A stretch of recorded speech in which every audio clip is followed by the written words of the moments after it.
Meet the editors. ചോദ്യം ഇതാണ്, ജനവികാരം മാനിക്കുമോ?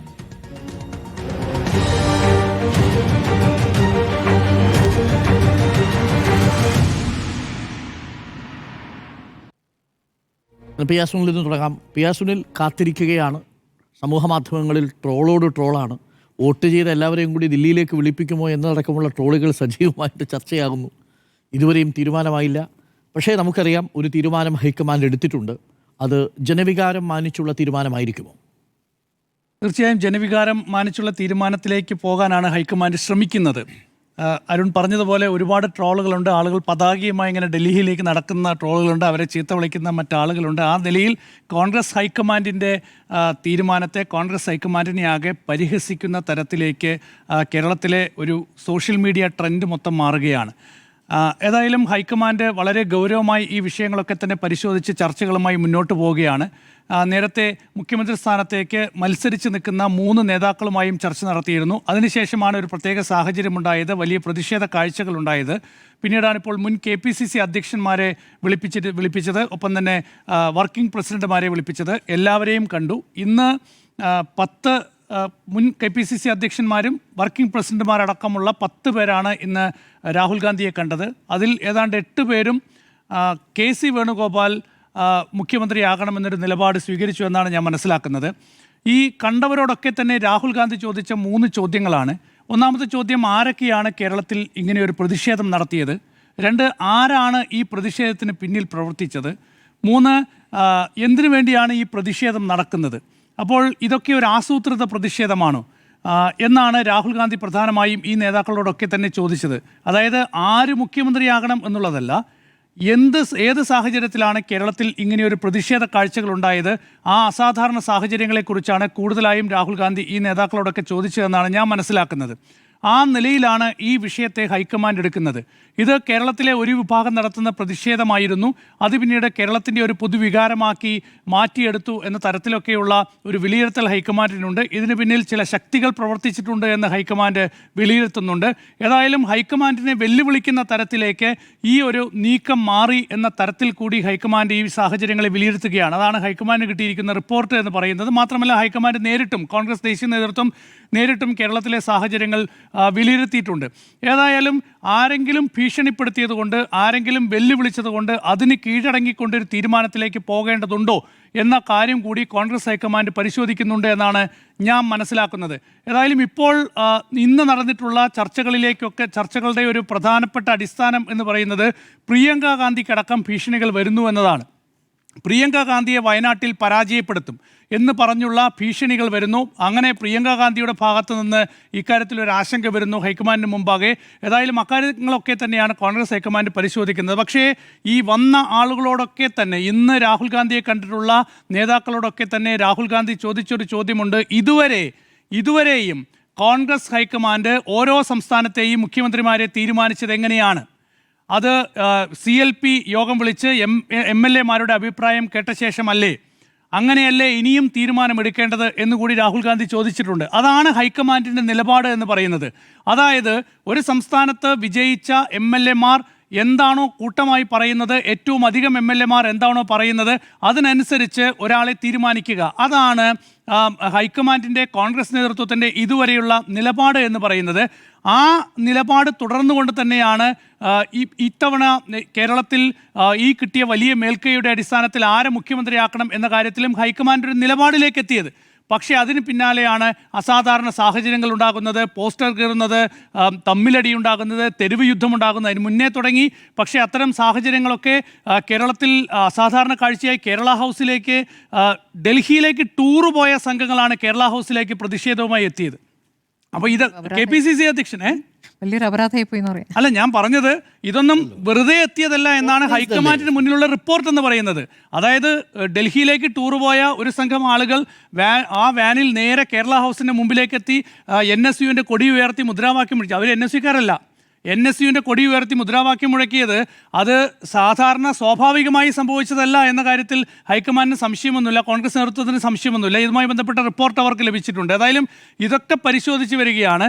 അതുകൊണ്ട് തന്നെ ഇതെല്ലാം പരിശോധിച്ചാണ് ഇപ്പോൾ കോൺഗ്രസ് നേതൃത്വം ഒരു തീരുമാനമെടുക്കാൻ പോകുന്നത്. എനിക്ക് തോന്നുന്നു കേരളത്തിലെ മുഖ്യമന്ത്രി ആരാകണം എന്ന കാര്യത്തിൽ നാളെ ഔദ്യോഗിക പ്രഖ്യാപനം നടത്താൻ പോവുകയാണ്. ഒരുപക്ഷെ ദീപാദാസ് മുൻഷി കേരളത്തിലേക്ക് അതിനായി എത്തും. കേരളത്തിൽ വെച്ചായിരിക്കും ഒരുപക്ഷെ ഇതിൻ്റെ പ്രഖ്യാപനം ഉണ്ടാകാൻ പോകുന്നത്. ഏതായാലും ഒരു കാര്യം വളരെ വ്യക്തമാണ്. കോൺഗ്രസ് നേതൃത്വം, കോൺഗ്രസ് ഹൈക്കമാൻഡിലെ നമുക്ക് വിശ്വസിക്കാവുന്ന ചില സോഴ്സുകൾ നൽകുന്ന വിവരം എന്ന് പറയുന്നത് ഭീഷണികൾക്ക് വഴങ്ങി ഒരു കാലത്തും കോൺഗ്രസ് ഒരു തീരുമാനവും എടുത്തിട്ടില്ല. അതുകൊണ്ട് കോൺഗ്രസ് ഹൈക്കമാൻഡിനെ, കോൺഗ്രസ് നേതൃത്വത്തെ ഭീഷണിപ്പെടുത്തിക്കൊണ്ട് സമ്മർദ്ദത്തിലാക്കിക്കൊണ്ട് ഒരു തീരുമാനം ഉണ്ടാകും എന്ന് ആരും പ്രതീക്ഷിക്കേണ്ടതില്ല എന്നൊരു വ്യക്തമായ സന്ദേശം നൽകുന്നുണ്ട്. ഏതായാലും ഇതൊരു തെറ്റായ കീഴ്വഴക്കം കൂടിയാണ്. ഞാൻ ഇത്രയും പറഞ്ഞത് ഇതൊരു തെറ്റായ കീഴ്വഴക്കം കൂടിയാണ്. കാരണം ഇവിടെ കോൺഗ്രസിന് ഒരു തീരുമാനമെടുക്കാനുള്ള സ്വാതന്ത്ര്യം നൽകണം. കോൺഗ്രസ് ഇതുവരെ തീരുമാനമെടുത്തിട്ടില്ല. തീരുമാനമെടുക്കുന്നതിന് മുൻപ് നിങ്ങൾ ഈ തീരുമാനമെടുക്കണം എന്ന് പറഞ്ഞുകൊണ്ട് കോൺഗ്രസ് ഹൈക്കമാൻഡിനെ സമ്മർദ്ദം ചെലുത്തുന്നത് എന്തടിസ്ഥാനത്തിലാണ്? അല്ലെങ്കിൽ കോൺഗ്രസ് നേതൃത്വത്തെ സമ്മർദ്ദം ചെലുത്തുന്നത് എന്തടിസ്ഥാനത്തിലാണ്? തീരുമാനം പ്രഖ്യാപിച്ച ശേഷം ഞങ്ങൾക്ക് വിയോജിപ്പുണ്ട് എന്ന് പറയാം, പക്ഷേ തീരുമാനം പ്രഖ്യാപിക്കുന്നതിന് മുൻപേ നിങ്ങൾ ഈ തീരുമാനം എടുക്കണം എന്നാവശ്യപ്പെടുകയാണ്. അതാരാണ് ആവശ്യപ്പെടുന്നത്? അതാണ് പ്രധാനപ്പെട്ട ചോദ്യം. യെസ്, പ്രധാനപ്പെട്ട ചോദ്യമാണ്. ജനഹിതം മാനിച്ചുള്ള തീരുമാനമായിരിക്കുമോ, ഇടവേളഹിതം അറിഞ്ഞുള്ള തീരുമാനമായിരിക്കുമോ എന്നുള്ളതാണ് ചോദ്യം. ജനവികാരം മാനിക്കുമോ സ്മൃതി? ജനവികാരം മാനിക്കുമെന്നുള്ള പ്രതീക്ഷയാണ് ഇപ്പോൾ എനിക്കുള്ള ഈ അവസാന നിമിഷത്തിലുള്ളത്. ജനവികാരം എന്നുള്ളത് VD സതീശൻ എന്ന നയിച്ച നേതാവിന് കിട്ടിയ പിന്തുണയാണ് ആ ജനവികാരം എന്നാണ് ഞാൻ മനസ്സിലാക്കുന്നത്. അത് അവസാന നിമിഷവും ജയിക്കുമെന്നാണ് ഞാൻ പ്രതീക്ഷിക്കുന്നത്. പക്ഷേ ഈ ജനഹിതം നടപ്പാക്കുന്നതിൽ വൈകിച്ചതിൻ്റെ പൂർണ്ണ ഉത്തരവാദിത്തം ഹൈക്കമാൻഡാണെന്നുള്ളതാണ്. ഹൈക്കമാൻഡ് അതിൻ്റെ നടപടി ചിട്ടക്രമങ്ങളിലൂടെ കടന്നു പോകുമ്പോൾ MLA-മാരുടെ അഭിപ്രായം തേടിയിരിക്കുന്നു. അപ്പോൾ ആ MLA-മാരുടെ അഭിപ്രായം തേടി അപ്പോൾ തന്നെ തീരുമാനമെടുക്കാമായിരുന്നല്ലോ, അങ്ങനെയാണല്ലോ മറ്റ് സംസ്ഥാനങ്ങളിൽ എന്ന വാദമായിരുന്നല്ലോ. പക്ഷേ അതിനുശേഷം കൂടുതൽ പ്രതികരണങ്ങളിലേക്കും കൂടുതൽ അഭിപ്രായങ്ങളിലേക്കും എടുക്കേണ്ടതുണ്ട് എന്ന ആലോചന എന്തുകൊണ്ട് പോയി എന്നുള്ളതാണ്. അപ്പോൾ ഈ മാനിപ്പുലേഷൻ നടന്നിട്ടുണ്ട്, MLA-മാരുടെ അഭിപ്രായത്തിലും ഒരു മാനിപ്പുലേഷൻ നടന്നിട്ടുണ്ട്. അത് പല രൂപത്തിലാണ്. അതായത് സ്ഥാനാർത്ഥികളാക്കുന്നത് തൊട്ട് അവിടെ സ്ഥാനാർത്ഥികൾക്ക് ഫണ്ട് കിട്ടുന്ന തൊട്ട്, അതായത് പണം വിതരണം ചെയ്യുന്ന ആൾ തന്നെ നേതാവാകട്ടെ, ഭരിക്കാൻ വരട്ടെ എന്നൊരു വികാരം എന്നുള്ള വിചിത്രമാണ്. അത്തരം പ്രതികരണങ്ങൾ വരെ പലപ്പോഴായി പല ചർച്ചകളായി പലരും പറയുന്നത് കേട്ടോ. അപ്പോൾ ഫണ്ട് കൊണ്ടുവരുന്ന, ഫണ്ട് മാനേജ് ചെയ്യുന്ന അല്ലെങ്കിൽ ഫണ്ട് എത്തിക്കുന്ന നേതാവാകണം, ഭരിക്കണം എന്നുള്ളൊരു വിചിത്രമായ ന്യായമാണ്. എനിക്കറിയില്ല. അപ്പോൾ അതൊരു ന്യായമായി പറഞ്ഞു. അപ്പോൾ ഏതായാലും MLA-മാർ പറഞ്ഞത് മാത്രം പോരാ എന്നതുകൊണ്ട് ഇന്നിപ്പോൾ മുൻ KPCC അധ്യക്ഷന്മാരെ വിളിപ്പിച്ചു. അതോടൊപ്പം ഒരു തവണ കേട്ട നേതാക്കളിൽ നിന്ന് വീണ്ടും കേൾക്കുന്നു. അതായത് ഈ വർക്കിംഗ് കമ്മിറ്റി പ്രസിഡന്റുമാർ എന്ന് പറയുന്നത് MLA-മാർ കൂടി ചേർന്നാണല്ലോ, അതിൽ അവരെ തന്നെ വീണ്ടും കേൾക്കുകയും ചെയ്തിരിക്കുന്നു. അപ്പോൾ അതും കേട്ടു. എല്ലാം 10 മിനിറ്റ് കഴിഞ്ഞ ശേഷം നേതാക്കൾ പുറത്തേക്ക് ഇറങ്ങുന്നതാണ് കണ്ടത്. ഞാൻ മനസ്സിലാക്കുന്നത് അതിൽ വെയിറ്റേജ് കൊടുക്കുന്നത് പ്രധാനപ്പെട്ട നേതാക്കളായ K മുരളീധരൻ്റെ പ്രതികരണം, VM സുധീരൻ്റെ, ഇപ്പോൾ നമ്മൾ ഏറ്റവും ഒടുവിൽ VM സുധീരനുമായി ഇപ്പോഴത്തെ കൂടിക്കാഴ്ച നടക്കുന്നതേ ഉള്ളൂ. അദ്ദേഹം വൈകുന്നേരം വന്നിട്ടേ ഉള്ളൂ. അപ്പോൾ ഈ രണ്ട് നേതാക്കളും VD സതീശനൊപ്പമാണ് എന്നുള്ള സൂചനകളാണ് എനിക്ക് ലഭിച്ചിട്ടുള്ളത്. പക്ഷേ എണ്ണത്തിൽ ഉറപ്പായിട്ടും അത് KC-ക്കൊപ്പമാണ് ഈ നേതാക്കളുടെ എണ്ണമുള്ളത്. പക്ഷേ ജനവികാരം മറിച്ചാണ്, ഘടകകക്ഷികൾ നൽകിയ വികാരം മറിച്ചാണ്. അപ്പോൾ അത് അവിടെ നിൽക്കുന്നു. അപ്പോൾ ഈ കോൺഗ്രസിന് ആത്മാഭിമാനം ഉയർത്തിപ്പിടിക്കുന്ന ഒരു തീരുമാനം ഉണ്ടാകുമെന്ന് പറയുമ്പോൾ ഈ ആത്മാഭിമാനം ഈ നഷ്ടപ്പെട്ടിരിക്കുന്നത് ഈ പ്രകടനങ്ങളിലാണോ? ഈ പ്രകടനങ്ങൾ എന്ന് പറയുന്നത് ഈ തെരുവിലെ തമ്മിൽ തല്ല് എന്നുള്ള ചില വാചകങ്ങളൊക്കെ ഞാൻ കേട്ടു. തെരുവിൽ തമ്മിൽ തല്ലൊന്നും നമ്മൾ കണ്ടില്ല. തെരുവിൽ ഇറങ്ങി പ്രകടനങ്ങൾ നടത്തുന്ന ഞാൻ കണ്ടു. അതായത് പരസ്പരം രണ്ട് നേതാക്കളുടെ ആളുകൾ വന്ന് തമ്മിലടിക്കുകയോ ഫ്ലക്സ് വെച്ചിട്ട് അങ്ങോട്ടും ഇങ്ങോട്ടും ഉന്തും തള്ളുണ്ടാകുകയോ അങ്ങനെയൊന്നും നമ്മൾ കണ്ടിട്ടില്ല. അവർ വിശ്വസിക്കുന്ന നേതാക്കളെ അല്ലെങ്കിൽ അവർ പിന്തുണയ്ക്കുന്ന നേതാക്കളുടെ ഫ്ലക്സുകൾ പലയിടത്തായി സ്ഥാപിച്ചത് നമ്മൾ കണ്ടു. ഇനി അങ്ങനെ അല്ലാത്തൊരു ഫ്ലക്സ് സ്ഥാപിക്കൽ നമ്മൾ കണ്ടിട്ടുണ്ട്. അത് വിപ്ലവത്തിന് വേണ്ടിയിട്ട് ചെയ്തതാണെന്ന് പറയുന്ന ഒരു CPM പ്രവർത്തകൻ വെച്ച ഫ്ലക്സാണ്. അത് KC വേണുഗോപാലിൻ്റെ ഫ്ലക്സാണ് വെച്ചത്. അപ്പോൾ ഇതിലൊക്കെ ഒരു കുത്തിത്തിരിപ്പുകളും ഈ നിലയ്ക്ക് കിടക്കുന്നുണ്ട്. അപ്പോൾ ഈ കുത്തിത്തിരിപ്പുകളെ കൂടി ഹൈക്കമാൻഡ് മനസ്സിലാക്കേണ്ടതുണ്ട്. പല രൂപത്തിൽ വരുന്നുണ്ട്. നമ്മളിപ്പോൾ മാധ്യമങ്ങളിലെ വാർത്തകൾ കാണുകയിൽ ഒരൊറ്റ കേന്ദ്രങ്ങളിൽ നിന്ന് മാത്രം വരുന്ന വാർത്തകളായി വരുന്നത് എന്നുള്ളതാണ്. അപ്പോൾ അത് പറയുന്ന മേൽത്തട്ടിലുള്ള പ്രധാനപ്പെട്ട നേതാവിനുള്ള സ്വാധീനത്തിൻ്റെ കൂടി ഫലമായിട്ടാണ് അത്തരം വാർത്തകൾ ഞാൻ മനസ്സിലാക്കി. ആ സ്വാധീനം എല്ലാ തരത്തിലും പ്രകടമാകുന്ന രീതിയിൽ എല്ലാ പ്രതികരണങ്ങളും വരികയാണ്, എല്ലാ വാർത്തകളും ആ രീതിയിൽ വരികയാണ്. അപ്പുറത്തുള്ള ഒരു തരത്തിലുള്ള നെറേറ്റീവും എത്തുന്നില്ല എന്നുള്ളത് നമ്മുടെ മുന്നിലുണ്ട്. പക്ഷേ ഇവിടെ ജനവികാരം എന്താണെന്നുള്ളത് നമ്മുടെ മുന്നിലുണ്ട്. ഇപ്പോൾ മുസ്ലിം ലീഗുമായി ബന്ധപ്പെട്ട് മുസ്ലിം ലീഗിനെ എങ്ങനെയൊക്കെ സ്വാധീനിക്കാൻ ശ്രമിച്ചു എന്നുള്ള കാര്യം ഞാൻ ഇന്നലത്തെ ചർച്ചയിൽ പറഞ്ഞതാണ്. അത് സിദ്ധരാമയെ ഉപയോഗിച്ചുള്ള സ്വാധീനത്തിലുള്ള ശ്രമം നടന്നുള്ള കാര്യം, അതിന് തെളിവുകളടക്കം പുറത്തു വന്നാണ് ഞാൻ പറഞ്ഞതാണ്. അതിപ്പോൾ നിഷേധിച്ചുകൊണ്ടുള്ള പ്രതികരണം വരുന്നതിലേക്ക് കാര്യങ്ങൾ എത്തിയിട്ടുണ്ട്. അതും MLC വാഗ്ദാനം ചെയ്തുകൊണ്ടുള്ള ഒരു സ്വാധീനമായിരുന്നു. ഏത് നേതാവിനെയാണ് ഇങ്ങോട്ട് അയച്ചതെന്നടക്കമുള്ള കാര്യം ഞാൻ ഇന്നലെ പറഞ്ഞിരുന്നു. അപ്പോൾ ഇത്തരം കാര്യത്തിലുള്ള ഈ ശ്രമങ്ങൾ ഒരു വശത്ത് നടക്കുന്നുണ്ട്. അതോടൊപ്പം തന്നെ MLA-മാർ ലീഗുമായി ബന്ധപ്പെട്ട ലീഗ് ആദ്യം തന്നെ സ്റ്റേണായ ഒരു തീരുമാനമെടുക്കുകയും അല്ലെങ്കിൽ അവരുടെ നിലപാടെടുക്കുകയും ആ നിലപാട് ഒരു തവണ പറയുകയും ചെയ്തു. അതിനുശേഷം അവർ അറിയിക്കേണ്ടവരെ അറിയിച്ചിട്ടുണ്ട്. അത് സോണിയാഗാന്ധിയെ നേതാക്കൾ അറിയിച്ചിട്ടുണ്ട്. തങ്ങൾ സോണിയാഗാന്ധിയെ അറിയിച്ചിട്ടുണ്ട് അവരുടെ നിലപാട്. അതിനുശേഷം വീണ്ടും അവർ നിലപാട് മാറ്റുകയാണ്. അതായത് ഈ ക്രൈസിസിൽ ഞങ്ങൾക്കിനി ഒരു പ്രശ്നമാകുന്ന തരത്തിൽ ഞങ്ങൾ നിലപാടെടുക്കുന്നില്ല, ഞങ്ങളത് ആ നിലപാട് മാറ്റുന്നു എന്നൊന്നും ലീഗ് ഇതുവരെ പറഞ്ഞായിട്ട് കരുതുന്നില്ല. ലീഗ് അങ്ങനെ പറയുമെന്നും ഞാൻ കരുതുന്നില്ല. അത്തരം ചില നെറേറ്റീവുകളും ഇപ്പോൾ ഉയർന്നു വരുന്നുണ്ട്. ലീഗ് അത് ആ നിലപാട് മാറ്റി കേസിലേക്ക് എത്തുന്നു എന്ന രൂപത്തിൽ. അങ്ങനെയൊന്നുമില്ല. പെട്ടെന്ന് സർക്കാർ ഉണ്ടാക്കുക എന്ന ആലോചനയിലേക്ക് അവർ പോകുന്നു. അവർ അഭിപ്രായം പറഞ്ഞു.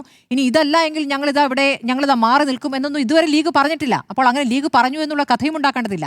ലീഗ് നിലപാട് പറഞ്ഞിട്ടുണ്ട്. ലീഗ് മാത്രമല്ല, മറ്റെല്ലാ ഘടകകക്ഷികളും പ്രതിപക്ഷ നേതാവിനൊപ്പം അന്നത്തെ പ്രതിപക്ഷ നേതാവിനൊപ്പം തന്നെയാണ് നിൽക്കുന്നത്.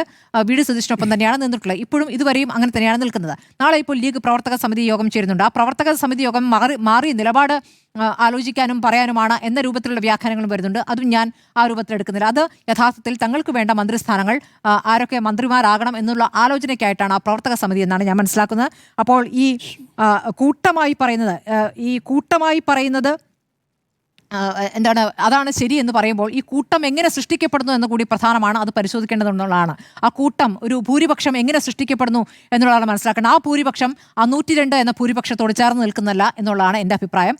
ഞാൻ ഇപ്പോൾ ജനപക്ഷത്തു നിന്നുള്ള പ്രതികരണമാണ് നടത്തുന്നത്. ഒരുപക്ഷെ അത് അങ്ങനെ ഒരു തീരുമാനമായിരിക്കില്ല ഹൈക്കമാൻഡ് എടുക്കുക. അതാണല്ലോ നമ്മൾ മധ്യപ്രദേശിൽ കണ്ടത്, രാജസ്ഥാനിൽ കണ്ടത്. ഈ പറയുന്ന ഈ നടപടിക്രമങ്ങളോടൊക്കെ പാലിച്ചിട്ടാണല്ലോ പല നേതാക്കളെയും BJP-യിലേക്ക് ഇറങ്ങിപ്പോകാനും അവിടെ പാർട്ടിയെ തന്നെ ഇല്ലാതാക്കാനും എന്ന രൂപത്തിലും തീരുമാനങ്ങൾ ഉണ്ടായിട്ടുള്ളത്. അങ്ങനെ തീരുമാനങ്ങൾ ഉണ്ടാവുകയാണ്. അതും ഇനി കേരളത്തിൽ നടക്കാനിരിക്കുന്നു.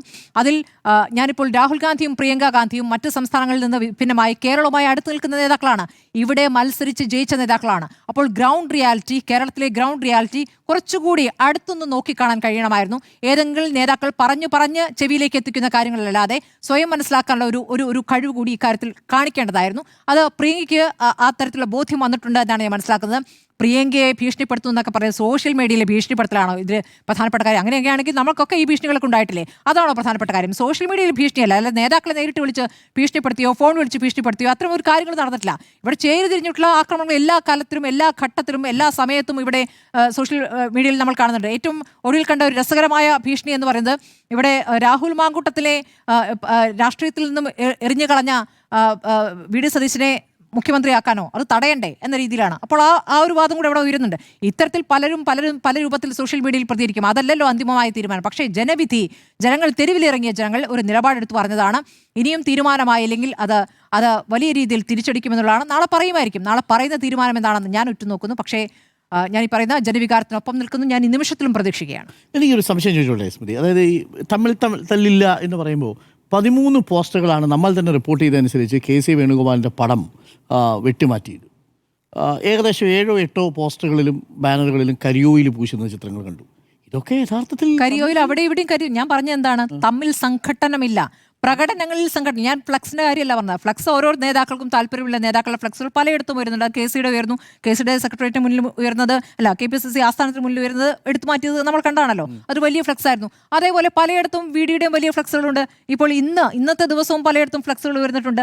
VDയുടെ ഉണ്ട്, ഷാഫി പറമ്പിലിന്റെ ഉണ്ട്, KCയുടെ ഉണ്ട്. അത് കോൺഗ്രസിന്റെ ഒരു രീതിയാണ്.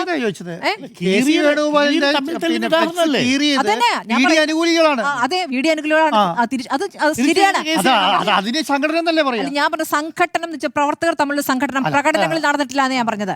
ഈ ഫ്ലക്സ് കീറിയോ നോക്കൂ, നിങ്ങൾ ഈ വലിയ പാതകമായി പറയുന്നത് കോൺഗ്രസിൽ ഇതിന് മുമ്പും ഇത്തരം രീതികളൊക്കെ ഉണ്ടായിട്ട് ഒരു നേതാവിനെ ആരാധിക്കുന്ന അല്ലെങ്കിൽ ഒരു നേതാവുമായി ബന്ധപ്പെട്ട് നിലപാടെടുക്കുന്നത് മറ്റൊരു നേതാവുമായി ബന്ധപ്പെട്ട് മറിച്ചൊരു നിലപാട് പറയുന്നത് കോൺഗ്രസിൽ സാധാരണമായി കാണുന്നതാണ്. ഒരു ഫ്ലക്സ് കീറിയ ഒരു നേതാവിനെ, ആ ഫ്ലക്സ് കീറിയപ്പോൾ അതിൽ ഉമ്മൻചാണ്ടിയുടെ ചിത്രം കൂടി കീറിപ്പോയി എന്ന് പറഞ്ഞൊരു വലിയ പാതകമായി പറയുമ്പോൾ അതിൽ ചാണ്ടിമോൻ അത് പാതകമായിട്ടില്ല. ചാണ്ടിമോൻ പറയുന്നുണ്ട് അത് വല്ല CPM-കാരായിരിക്കും എന്നാണ് മറിച്ചൊരു പ്രതികരണമാണ് നടത്തിയത്. അതായത് ഈ തരത്തിലുള്ള വൈകാരികമായ പ്രതികരണങ്ങളല്ല യഥാർത്ഥത്തിൽ മുഖവിലേക്ക് എടുക്കേണ്ടത്.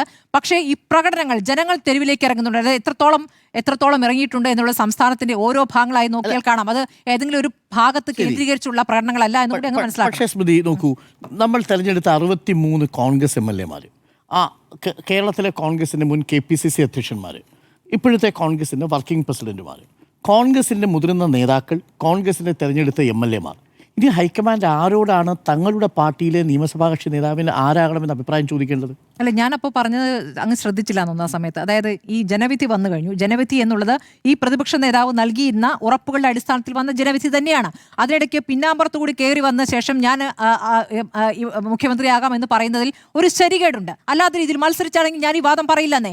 മത്സരിച്ച രണ്ടുപേർ ഇവിടെ നിൽക്കുമ്പോൾ മത്സരിക്കാതെ പിൻവാതിലൂടെ കയറി ഞാൻ കസറിൽ ഇരിക്കാമെന്ന് പറയുമ്പോൾ ഒരു മിനിറ്റ് അവിടെ ഇരിക്കുന്നത് അത് അത്ര ശരിയായ സമീപനം. നേരത്തെ മുഖ്യമന്ത്രി സ്ഥാനാർത്ഥി പ്രഖ്യാപിച്ചാൽ പോരായിരുന്നു? എന്താ ഇലക്ഷന് മുമ്പ് മുഖ്യമന്ത്രി സ്ഥാനാർത്ഥി ആരെയാണ് ഇവിടെ പാർട്ടി കെട്ടിപ്പിടിക്കാനും വിജയിപ്പിക്കാനും ഏൽപ്പിച്ചിട്ടുള്ളത്? അങ്ങനെ പറയാൻ പറ്റില്ലല്ലോ. ഈ വാചകം പറയുന്നുണ്ടെങ്കിൽ ഞാൻ ഈ റീസിലില്ല എന്നും എന്റെ പേര് ഇവിടെ റിമൂവ് ചെയ്തോളൂ എന്ന് പറഞ്ഞ നേതാവാണല്ലോ ഇപ്പോൾ മുൻനിരയിൽ നിന്ന് കളിക്കുന്നത്.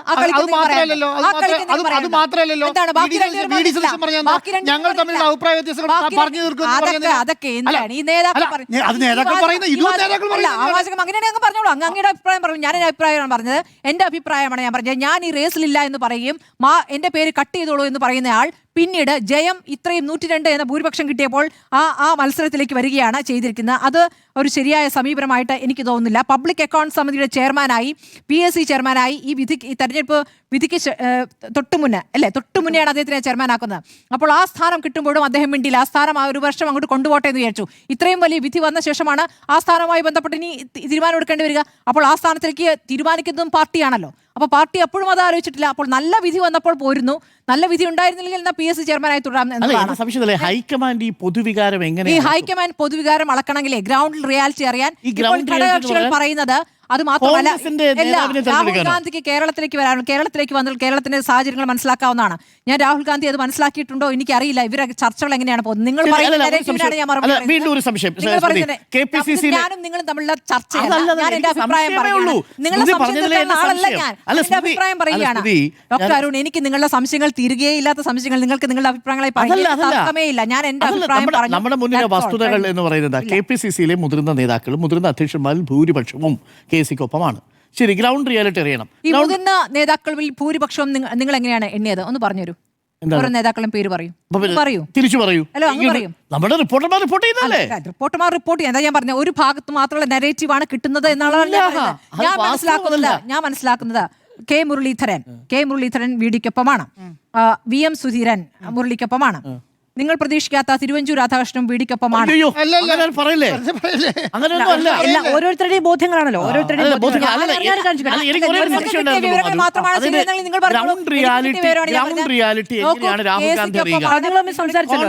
കോൺഗ്രസിന്റെ നേതാക്കളോട് വിളിച്ച് ചോദിച്ചല്ലേ ഗ്രൗണ്ട് റിയാലിറ്റി അറിയുക. ഇനി വേണ്ട, DCC അധ്യക്ഷന്മാരിൽ എത്ര പേര് KCക്കൊപ്പം ഉണ്ടെന്ന വിചാരം? DCC അധ്യക്ഷന്മാരാണല്ലോ അടുത്ത ഗ്രൗണ്ട് റിയാലിറ്റി കൊടുക്കുന്നത്. അവരും ഭൂരിപക്ഷം KCക്കൊപ്പമല്ലേ? അപ്പൊ പിന്നെ നീ ആരുടെ ചോദിക്കേണ്ടത്? കോൺഗ്രസ് ലെജിസ്ലേറ്റീവ് പാർട്ടി നേതാവിനെ ചോദിക്കണോ? അല്ലെങ്കിൽ കേരള കോൺഗ്രസ് ഒരു തിരഞ്ഞെടുപ്പ് നടപ്പാക്കിയിരിക്കുന്നു. അതിൽ വിധി വരുമ്പോൾ ആ വിധിക്ക് ജനങ്ങൾ എന്താണ് വിശ്വസിച്ചത്? ജനങ്ങളെ പറ്റിച്ചുകൊണ്ടുള്ള, അതായത് ജനവികാരത്തെ പറ്റിച്ചുകൊണ്ടുള്ള വോട്ടർമാരെ തോൽപ്പിക്കുന്ന ഒരു തീരുമാനം ഉണ്ടാകുമോ എന്നാണ് ഞാൻ ഉറ്റുനോക്കുന്നത്. വോട്ടർമാരെ തോൽപ്പിക്കുന്ന തീരുമാനം ഉണ്ടാകുമോ എന്നാണ് ഞാൻ ഉറ്റുനോക്കുന്നത്. MLA-മാർ വോട്ടർമാരെ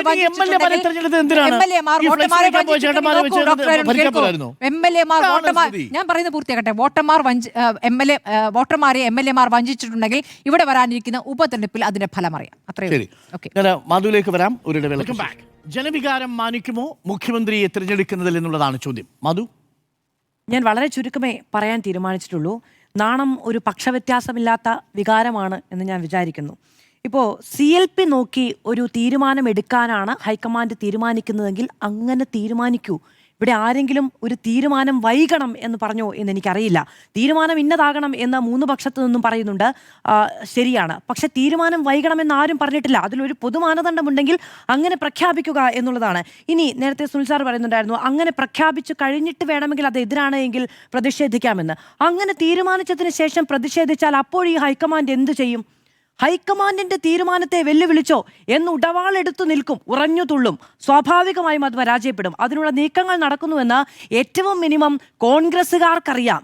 എന്താണ് അവിടെ സംഭവിക്കുക, സംവിധാനത്തിലുള്ള എന്താണ് നടക്കുക, ഇവിടെ എപ്പോൾ പറഞ്ഞാലാണ് കേൾക്കുക, അവിടെ കരയുന്ന കുഞ്ഞിനെ പാലുള്ളൂ എന്ന് ഏറ്റവും മിനിമം കോൺഗ്രസ്സുകാർക്ക് അറിയാവുന്നത് കൊണ്ടാണ് ഈ കൊടുങ്കാറ്റ് അവിടെ സംഭവിക്കുന്നത് എന്നത് പ്രധാനമാണ്. ജനവികാരം.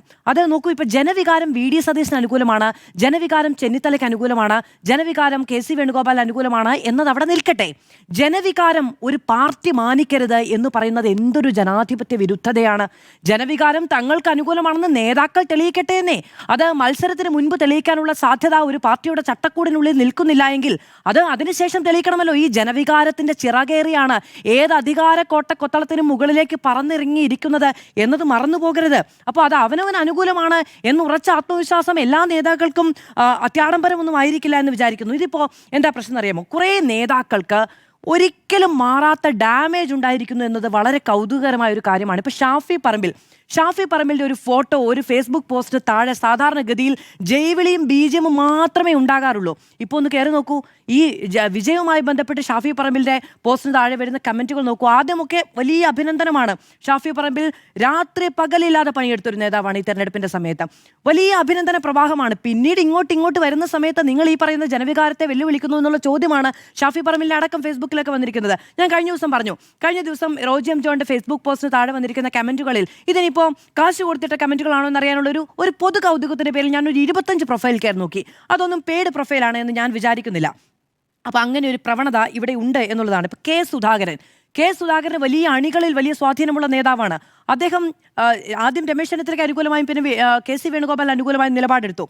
മാത്യു കുഴൽനാടൻ കോൺഗ്രസിന്റെ ജ്വലിക്കുന്ന നക്ഷത്രമാണ്, തിളയ്ക്കുന്ന രക്തമാണ് എന്നൊക്കെയുള്ള വലിയ പ്രതീതിയായിരുന്നു. ഇപ്പോൾ അദ്ദേഹത്തിനെതിരെ വിമർശനങ്ങൾ ഉണ്ടാകുന്ന സാഹചര്യമുണ്ടായി. അപ്പൊ ഇങ്ങനെ തുടരുകയാണ് പല നേതാക്കൾ. ഞാൻ പറയുന്ന പക്ഷത്തിന്റെ കാര്യമല്ല, പല നേതാക്കൾക്ക് വലിയ തോതിലുള്ള ഡാമേജ് ഇതിനിടയിൽ ഈ നിലയെടുക്കുന്നതിന് നോക്കൂ. KM അഭിജിത്ത് ഈ പറയുന്ന പോലെ ഭാഗ്യം എന്ന വാക്കിന്റെ പര്യായം എന്ന നിലയ്ക്ക് കണ്ടതാണ്. ആ ഫോണിന്റെ മറവിലാണ് KM അഭിജിത്തിന്റെ വോട്ട് ആർക്ക് എന്ന് കാണാതെ പോയത്. പക്ഷെ അത് അങ്ങനെയാണെന്ന് വിചാരിച്ചുകൊണ്ടുള്ള പ്രതിഷേധം KM അഭിജിത്തിന് നേരെ ഉണ്ടാകുന്ന ഒരു സാഹചര്യം ഉണ്ടായി. നോക്കൂ, ജനവികാരം കണക്കിലെടുത്തില്ല. ആരാണ് റോട്ടിൽ MLAക്ക് ഇറങ്ങാൻ പറ്റാത്ത അവസ്ഥ? അല്ല, ആരാണ് ഇപ്പൊ ഞാൻ ചോദിക്കട്ടെ, അത് ഞാൻ പറയണോ? ഈ ചോദ്യത്തിന് ഒരു മറുപടി പറഞ്ഞു പോയതുകൊണ്ട് പറഞ്ഞു. ചോദ്യം അങ്ങേതായിരുന്നു, മറുപടി അതാണ് ഞാൻ പറയട്ടെ. ഈ പറയുന്ന ഒരു MLAക്ക് റോട്ടിൽ ഇറങ്ങാൻ പറ്റാത്ത അവസ്ഥ ഉണ്ടാകുക എന്ന് പറഞ്ഞാൽ അതിനൊരു ടീമിനെ ഇറക്കിയാൽ എന്ത് ചെയ്യാൻ പറ്റും? അതായിരുന്നില്ല അങ്ങയുടെ ചോദ്യം. അങ്ങയുടെ ചോദ്യം ആരാണ്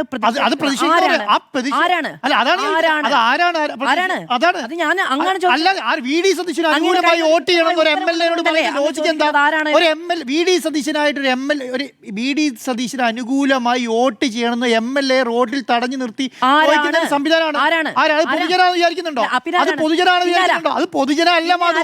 അതാണ് പ്രശ്നം. പിന്നെ അവിടെയാണ് പ്രശ്നം. ആ പ്രശ്നം എന്താണ്? ആ പ്രതിഷേധ പ്ലാന്റാണ്, പ്ലാന്റായി കാര്യങ്ങൾ കൈകാര്യം ചെയ്യാണ്. നിങ്ങൾ ആ വീഡിയോ എടുത്ത് ഞാൻ പറയാം, കണ്ടറിയാം, പേര് കണ്ടറിയാം, ആളെ കണ്ടറിയാം, പേര് കണ്ടാലും ആള് കണ്ടാലും അറിയാം. ഒരു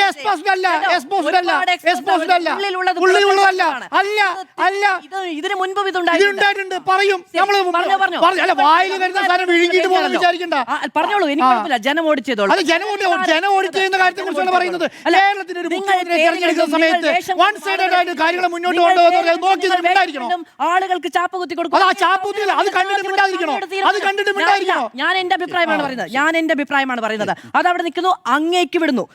ഇനി ഇത് നോക്കൂ, ജനവികാരം പാലിച്ചില്ലെങ്കിൽ 2004 ഇവിടെ ഒരു ഉപതെരഞ്ഞെടുപ്പുണ്ടായി വടക്കാഞ്ചേരി, ഓർമ്മയുണ്ടാകുമല്ലോ എല്ലാവർക്കും. ജനവികാരം അനുകൂലമായിരിക്കും അധികാരത്തിന് എന്ന് വിചാരിച്ചാണ് ആ ഉപതെരഞ്ഞെടുപ്പ് ഉണ്ടായത്. വീട്ടിലിരുന്നു.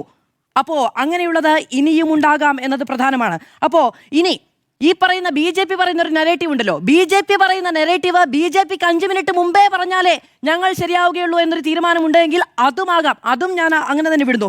അടിച്ചേൽപ്പിക്കില്ല ഇന്ന് ഹൈക്കമാൻഡ് ഒരു പ്രഖ്യാപനം നടത്തിയതായി ഡൽഹി ബ്യൂറോ റിപ്പോർട്ട് ചെയ്തിരുന്നു. അത് ആർക്കുമേൽ അടിച്ചേൽപ്പിക്കാത്തതാണ് എന്നുള്ളത്. അതായത് ജനപ്രതിനിധികൾക്ക് മേൽ അടിച്ചേൽപ്പിക്കാത്തതാണോ, വോട്ട് ചെയ്ത ജനങ്ങൾക്ക് മേൽ അടിച്ചേൽപ്പിക്കാത്തതാണോ എന്നും ഹൈക്കമാൻഡ് തീരുമാനിക്കട്ടെ എന്നുള്ളതാണ്. ഇനി ഈ ഹൈക്കമാൻഡ്, ഇങ്ങനെ ഒരു ഹൈക്കമാൻഡിനെ ലോകത്തൊരു രാഷ്ട്രീയ പാർട്ടിക്കും കൊടുക്കരുതേ എന്ന് മാത്രമേ എനിക്ക് പറയാനുള്ളൂ.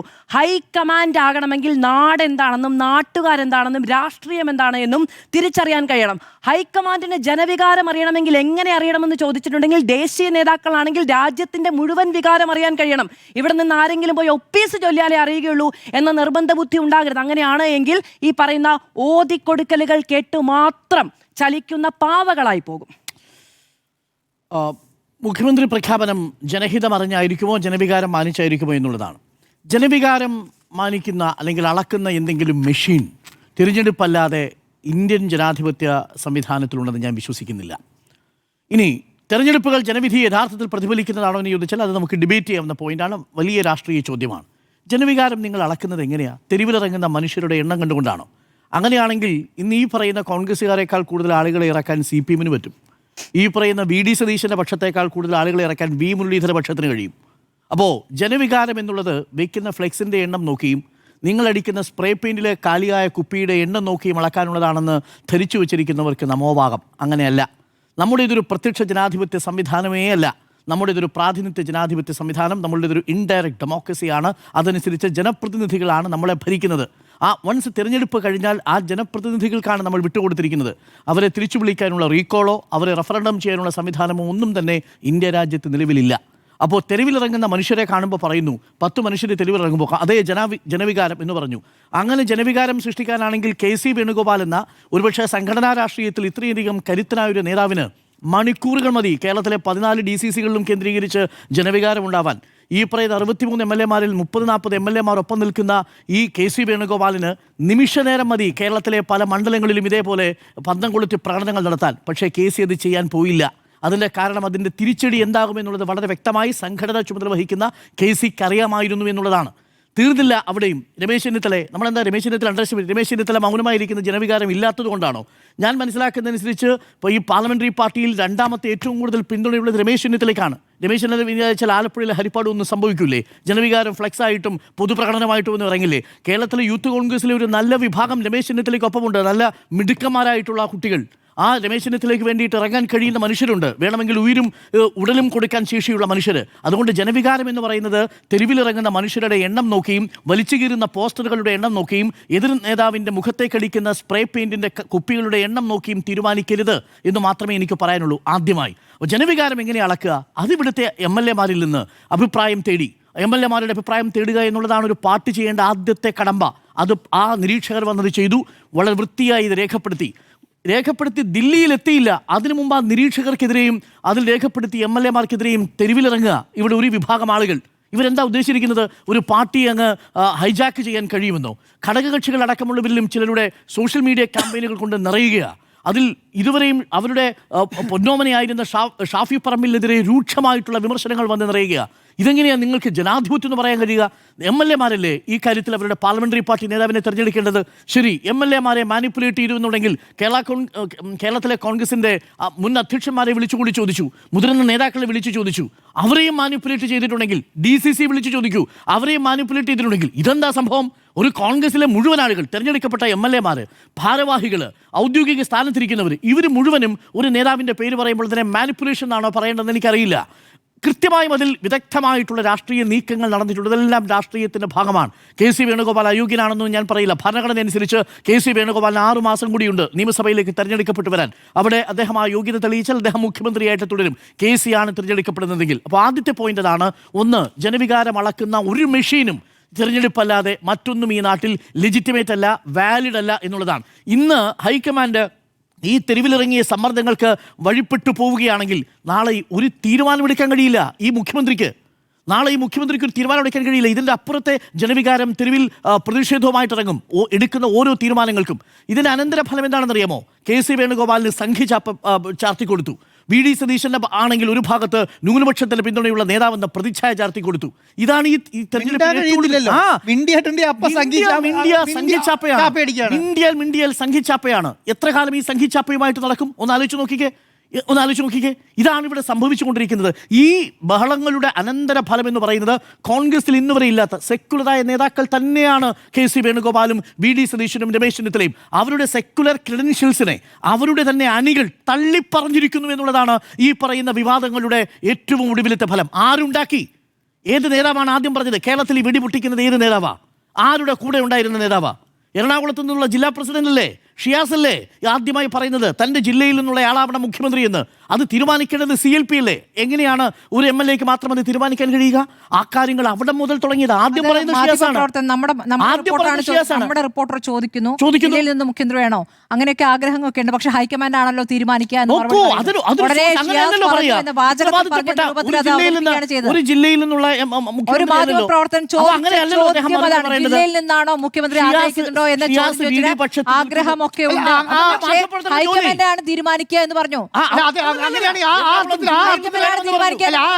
സ്മൃതിയോട് അതെടുക്കുന്നെങ്കിൽ ലീഗിന്റെ നേതാവിനോട് പിന്നെ തങ്ങളോട് ചോദിച്ചല്ലോ ഈ പറഞ്ഞ പിന്നെ വെള്ളപ്പള്ളി VD സതീശനാണല്ലോ ജാഥ നയിച്ചത്. അപ്പൊ ആ അഭിപ്രായത്തോട് ഞങ്ങളുടെ പിന്നെ അഭിപ്രായം എന്താ വെച്ചോ, അദ്ദേഹം നല്ല ലീഡറാണ്, അദ്ദേഹം പിന്നെ മുന്നോട്ട് വരുന്ന ആർക്കാ സംശയിച്ചോ അത് VD സതീശനുള്ള അനുകൂല നിലപാടായിട്ട് നിങ്ങൾ അങ്ങനെ എടുക്കുക?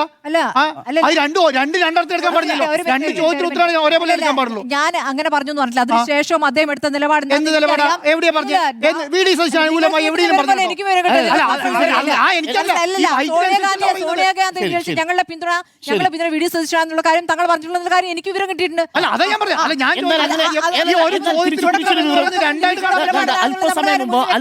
അല്പസമയം മുമ്പ് മറ്റൊരു വിവരം കിട്ടിയിട്ടുണ്ട്. അങ്ങനെ ഒരു നേതാവിന്റെ പേരും ഹൈക്കമാൻഡിന് മുന്നിൽ ലീഗ് നേതാക്കൾ വെച്ചിട്ടില്ല. പകരം ലീഗ് നേതാക്കൾ വെച്ച രണ്ടേ രണ്ട് കാര്യങ്ങൾ ഒരു ഉപതെരഞ്ഞെടുപ്പ് ഉണ്ടാവരുത്, ഒരു ഉപതെരഞ്ഞെടുപ്പ് ഉണ്ടാവരുത്, എല്ലാവരുടെയും പിന്തുണയുള്ള ഒരാളായിരിക്കണം. പക്ഷേ ആരുടെ പേരും ഹൈക്കമാൻഡിന് മുന്നിൽ ഒരു ലീഗ് നേതാവും പറഞ്ഞിട്ടില്ല എന്നാണ് ഞാൻ മനസ്സിലാക്കുന്നത്. PK കുഞ്ഞാലിക്കുട്ടി അടക്കം ഇക്കാര്യം സാക്ഷ്യപ്പെടുത്തിയിട്ടുണ്ട്. PK കുഞ്ഞാലിക്കുട്ടി അടക്കം സാക്ഷ്യപ്പെടുത്തിയിട്ടുണ്ട്.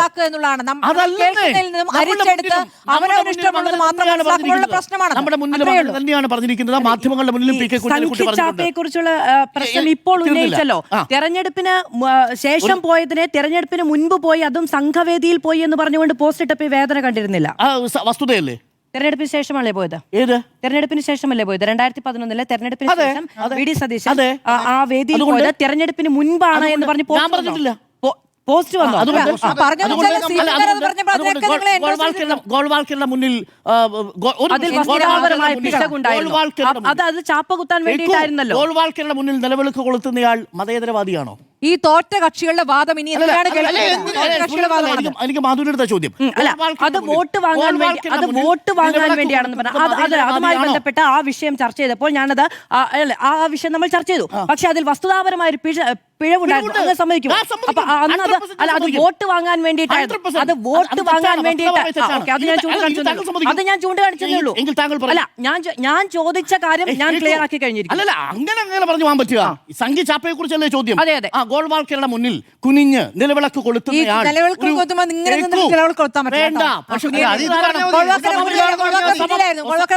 ഒസാമ ബിൻ ലാദന് മുമ്പിൽ പോയി നിങ്ങൾ വിളക്ക് കൊളുത്തൂലല്ലോ. എന്തായി പറയുന്ന ആ പരിപാടിയെ കുറിച്ച് നിങ്ങൾക്ക് എന്തായാലും ഒരു കാര്യം പറഞ്ഞു കഴിഞ്ഞാൽ പലതവണ വിശദീകരിക്കപ്പെട്ടാലും ഒരു കാര്യം നിങ്ങൾക്ക്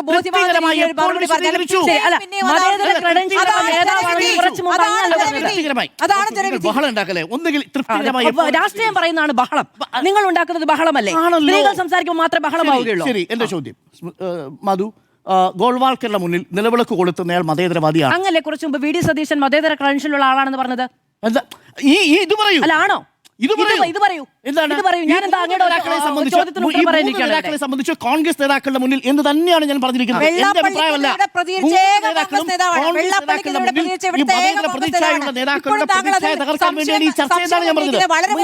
അല്ല, ഗോൾവാൾക്കറുടെ മുന്നിൽ നിലവിളക്ക് കൊളുത്തുന്ന മാധവ വിട്ടുകളഞ്ഞത് അല്ല. അങ്ങെന്താണ് ഇത് വിട്ടുകളഞ്ഞത്? അങ്ങ് പറയൂ, മതേതരവാദിയാണോ? അല്ല, അല്ലേ? പറഞ്ഞല്ലോ അങ്ങേക്ക് നാളേക്ക് 4 നിലപാടാണെങ്കിൽ അനാവശ്യമായി ഇങ്ങനെ വെറുതെ വാക്കുകൾ വിളിച്ചത് അങ്ങും പറയരുത്. എങ്കിൽ എന്റെ ചോദ്യം ഇതാ, മതേതര ക്രെഡൻഷ്യലുള്ള ആളാണ് VD സതീശൻ എന്ന് അങ്ങ് പറഞ്ഞ വാക്കുള്ളിൽ എന്റെ സ്പെസിഫിക്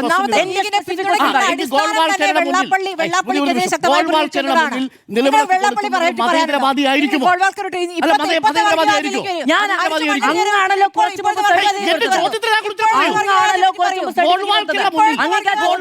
ധാർമ്മിക അടുത്തറിയില്ല. കുറച്ച് മുമ്പാണ് പറഞ്ഞത് VD സതീശൻ മതേതരവാദിയാണെന്ന്. എന്ന് അങ്ങ് പറഞ്ഞു. എന്നിട്ട് അങ്ങ് തൊട്ടടുത്ത സെന്റൻസിൽ പറയാണ് മതേതരവാദി അല്ല എന്ന്. ഇങ്ങനെ രണ്ട് നിലപാടുകൾ തർക്കിക്കാനില്ല. ഒരു നിലപാടും ഈ വിഷയത്തിലില്ല. അങ്ങനെയൊക്കെയാണ് നിലപാടില്ലാത്തത്. അങ്ങാണ് കുറെ പറഞ്ഞത്. വി.ഡി. സതീശൻ ഗോൾവാൾക്കറുടെ മുന്നിൽ നിലവിളക്ക് കൊളുത്തിയാൽ മതേതരവാദിയാണെന്ന് താങ്കൾ പറയാതെ പറയും. അങ്ങ് തൊട്ട് സെന്റൻസിൽ പറഞ്ഞത് മതേതര ക്രെഡൻഷ്യലാണോ വി.ഡി. സതീശൻ? മതേതര ക്രെഡൻഷ്യലാണോ വി.ഡി. സതീശൻ? എന്റെ അഭിപ്രായത്തിൽ അന്ന് വി.ഡി. സതീശൻ ചെയ്തത് മതേതരത്വത്തിന് ഭൂഷണമേ അല്ല. പിന്നെ എങ്ങനെയാണ് തൊട്ട് മുമ്പത്തെ മതേതര ആളാകുന്നത്? വി.ഡി. സതീശൻ എങ്ങനെയാണ് ആകുന്നത്? കെ.സി. വേണുഗോപാൽ, വി.ഡി. സതീശൻ, രമേശ് ചെന്നിത്തല, ഇവർ മൂന്നുപേരുടെയും മതേതര മുഖം കോൺഗ്രസ് പ്രവർത്തകർ വലിച്ചു കീറുന്ന കാഴ്ച എന്നാണ് ഞാൻ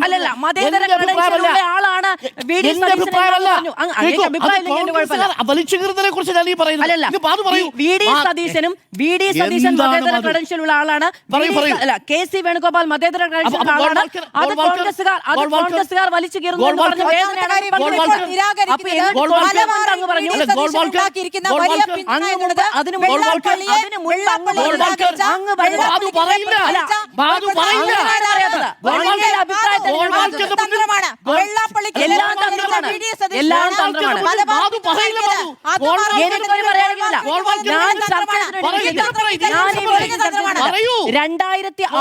രണ്ടായിരത്തി അവിടെ പോയതുമായി ബന്ധപ്പെട്ട് മുഖ്യമന്ത്രി എന്തിനാണ് നിങ്ങൾ എപ്പോഴും ഒരു മിനിറ്റ് നിങ്ങൾ എന്തിനാണ് ഞാൻ പറയട്ടെ ഞാൻ വിഷയാധിഷ്ഠിതമായിട്ടാണ് മുഖ്യമന്ത്രിയുടെ മോശം തള്ളിക്കളയുന്നു. അതാണ് ഞാൻ പറഞ്ഞു വരട്ടെ 2013 ആ ചടങ്ങ് പങ്കെടുത്തതുമായി ബന്ധപ്പെട്ട കാര്യമാണ്. 2006 നടന്ന സംഭവവുമായി ബന്ധപ്പെട്ട് വി.ഡി. സതീശൻ നിരന്തരം പറയുന്നത് എന്ന് പറഞ്ഞുകൊണ്ട് അദ്ദേഹം ഒരു സംഘി അനുകൂല നിലപാട് സ്വീകരിക്കുകയും അതുവഴി തിരഞ്ഞെടുപ്പിൽ വോട്ട് നേടുകയും ചെയ്തു എന്ന് മുഖ്യമന്ത്രി പോസ്റ്റ് ഇട്ടതാണ് ആ വിവാദങ്ങളുടെ അടിസ്ഥാനം. അതിൽ വസ്തുതാപരമായ പിഴവുണ്ടായി. ആ പോസ്റ്റിന്റെ കാര്യമാണ് ഞാൻ പറഞ്ഞത്. ആ പോസ്റ്റുമായി ബന്ധപ്പെട്ട് വസ്തുതാപരമായ പിഴവുണ്ടായി. അത് തെരഞ്ഞെടുപ്പിന് ശേഷമാണ് വി.ഡി. സതീശൻ ആ ചടങ്ങിൽ പങ്കെടുത്തത്. ആ കാര്യം ചൂണ്ടിക്കാണിച്ച് വി.ഡി. സതീശന് സംഘിച്ചാപ്പ കുത്തിക്കൊടുത്തപ്പോ അങ്ങ് ഇപ്പൊ പറഞ്ഞ മതേതര ക്രെഡൻഷ്യലുള്ള നേതാവിന് സംഘിച്ചാപ്പ കുത്തിക്കൊടുത്തതിൽ വിഷമമില്ലായിരുന്നു എന്നാണ് ഞാൻ ചോദിച്ചത്. അത് വി.ഡി. സതീശനാണെന്ന് പോയത്. അതിൽ എനിക്കെന്താണ്? അങ്ങേക്കാണ് വി.ഡി. സതീശന്റെ മതേതര ക്രെഡൻഷ്യലിനെ ചോദ്യം ചെയ്തതുമായി ബന്ധപ്പെട്ട് ഇവിടെ പ്രശ്നമുണ്ടായത്. അപ്പൊ അത് ഇടതുപക്ഷത്ത് നിന്ന് ആ ചോദ്യം ഉണ്ടായില്ല എന്ന ചോദ്യമാണ് ഞാൻ ചോദിച്ചത് അങ്ങയോട്. നിലവിളക്ക് കൊളുത്തിയാൽ മതേതരത്വമാകുമോ മധു? അതെങ്ങനെ അവിടുന്നാണോ മതേതരത്തിന്റെ സർട്ടിഫിക്കറ്റ് ഇഷ്യൂ ചെയ്യുന്നത്? അടിപൊളി, സൂപ്പർ, എക്സലന്റ്. എനിക്കിത് കേട്ടാ മതി.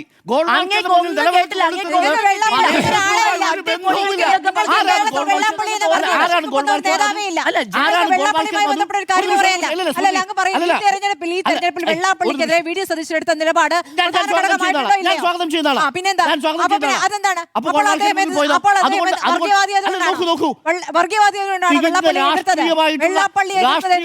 അവസരം ഉപയോഗിച്ചു. അത്ര തന്നെ ഉള്ളൂ. അവസരം ഉപയോഗിച്ചു, അത്രേ ഉള്ളൂ.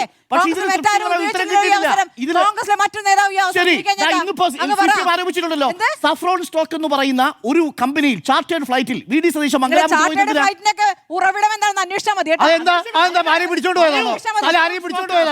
ചാർട്ടേഡ് ഫ്ലൈറ്റിൽ വി.ഡി. സതീശൻ മംഗലാപുരത്ത് പോയത് ഏത് നേതാവിനെ കാണാനാണ്? അത് സെക്യുലർ ക്രെഡൻഷ്യൽസ് ഉള്ള നേതാവിനെ കാണാനാണോ? അതല്ല ബി.ജെ.പിയുമായി ബന്ധമുള്ള ഒരു നേതാവിനെ കാണാനാണോ? അദാനിയുടെ ഗ്രൂപ്പ് പ്രസിഡന്റ് എന്താ നിങ്ങൾക്ക് തൊടാൻ പറ്റില്ലേ? രാഹുൽ ഗാന്ധി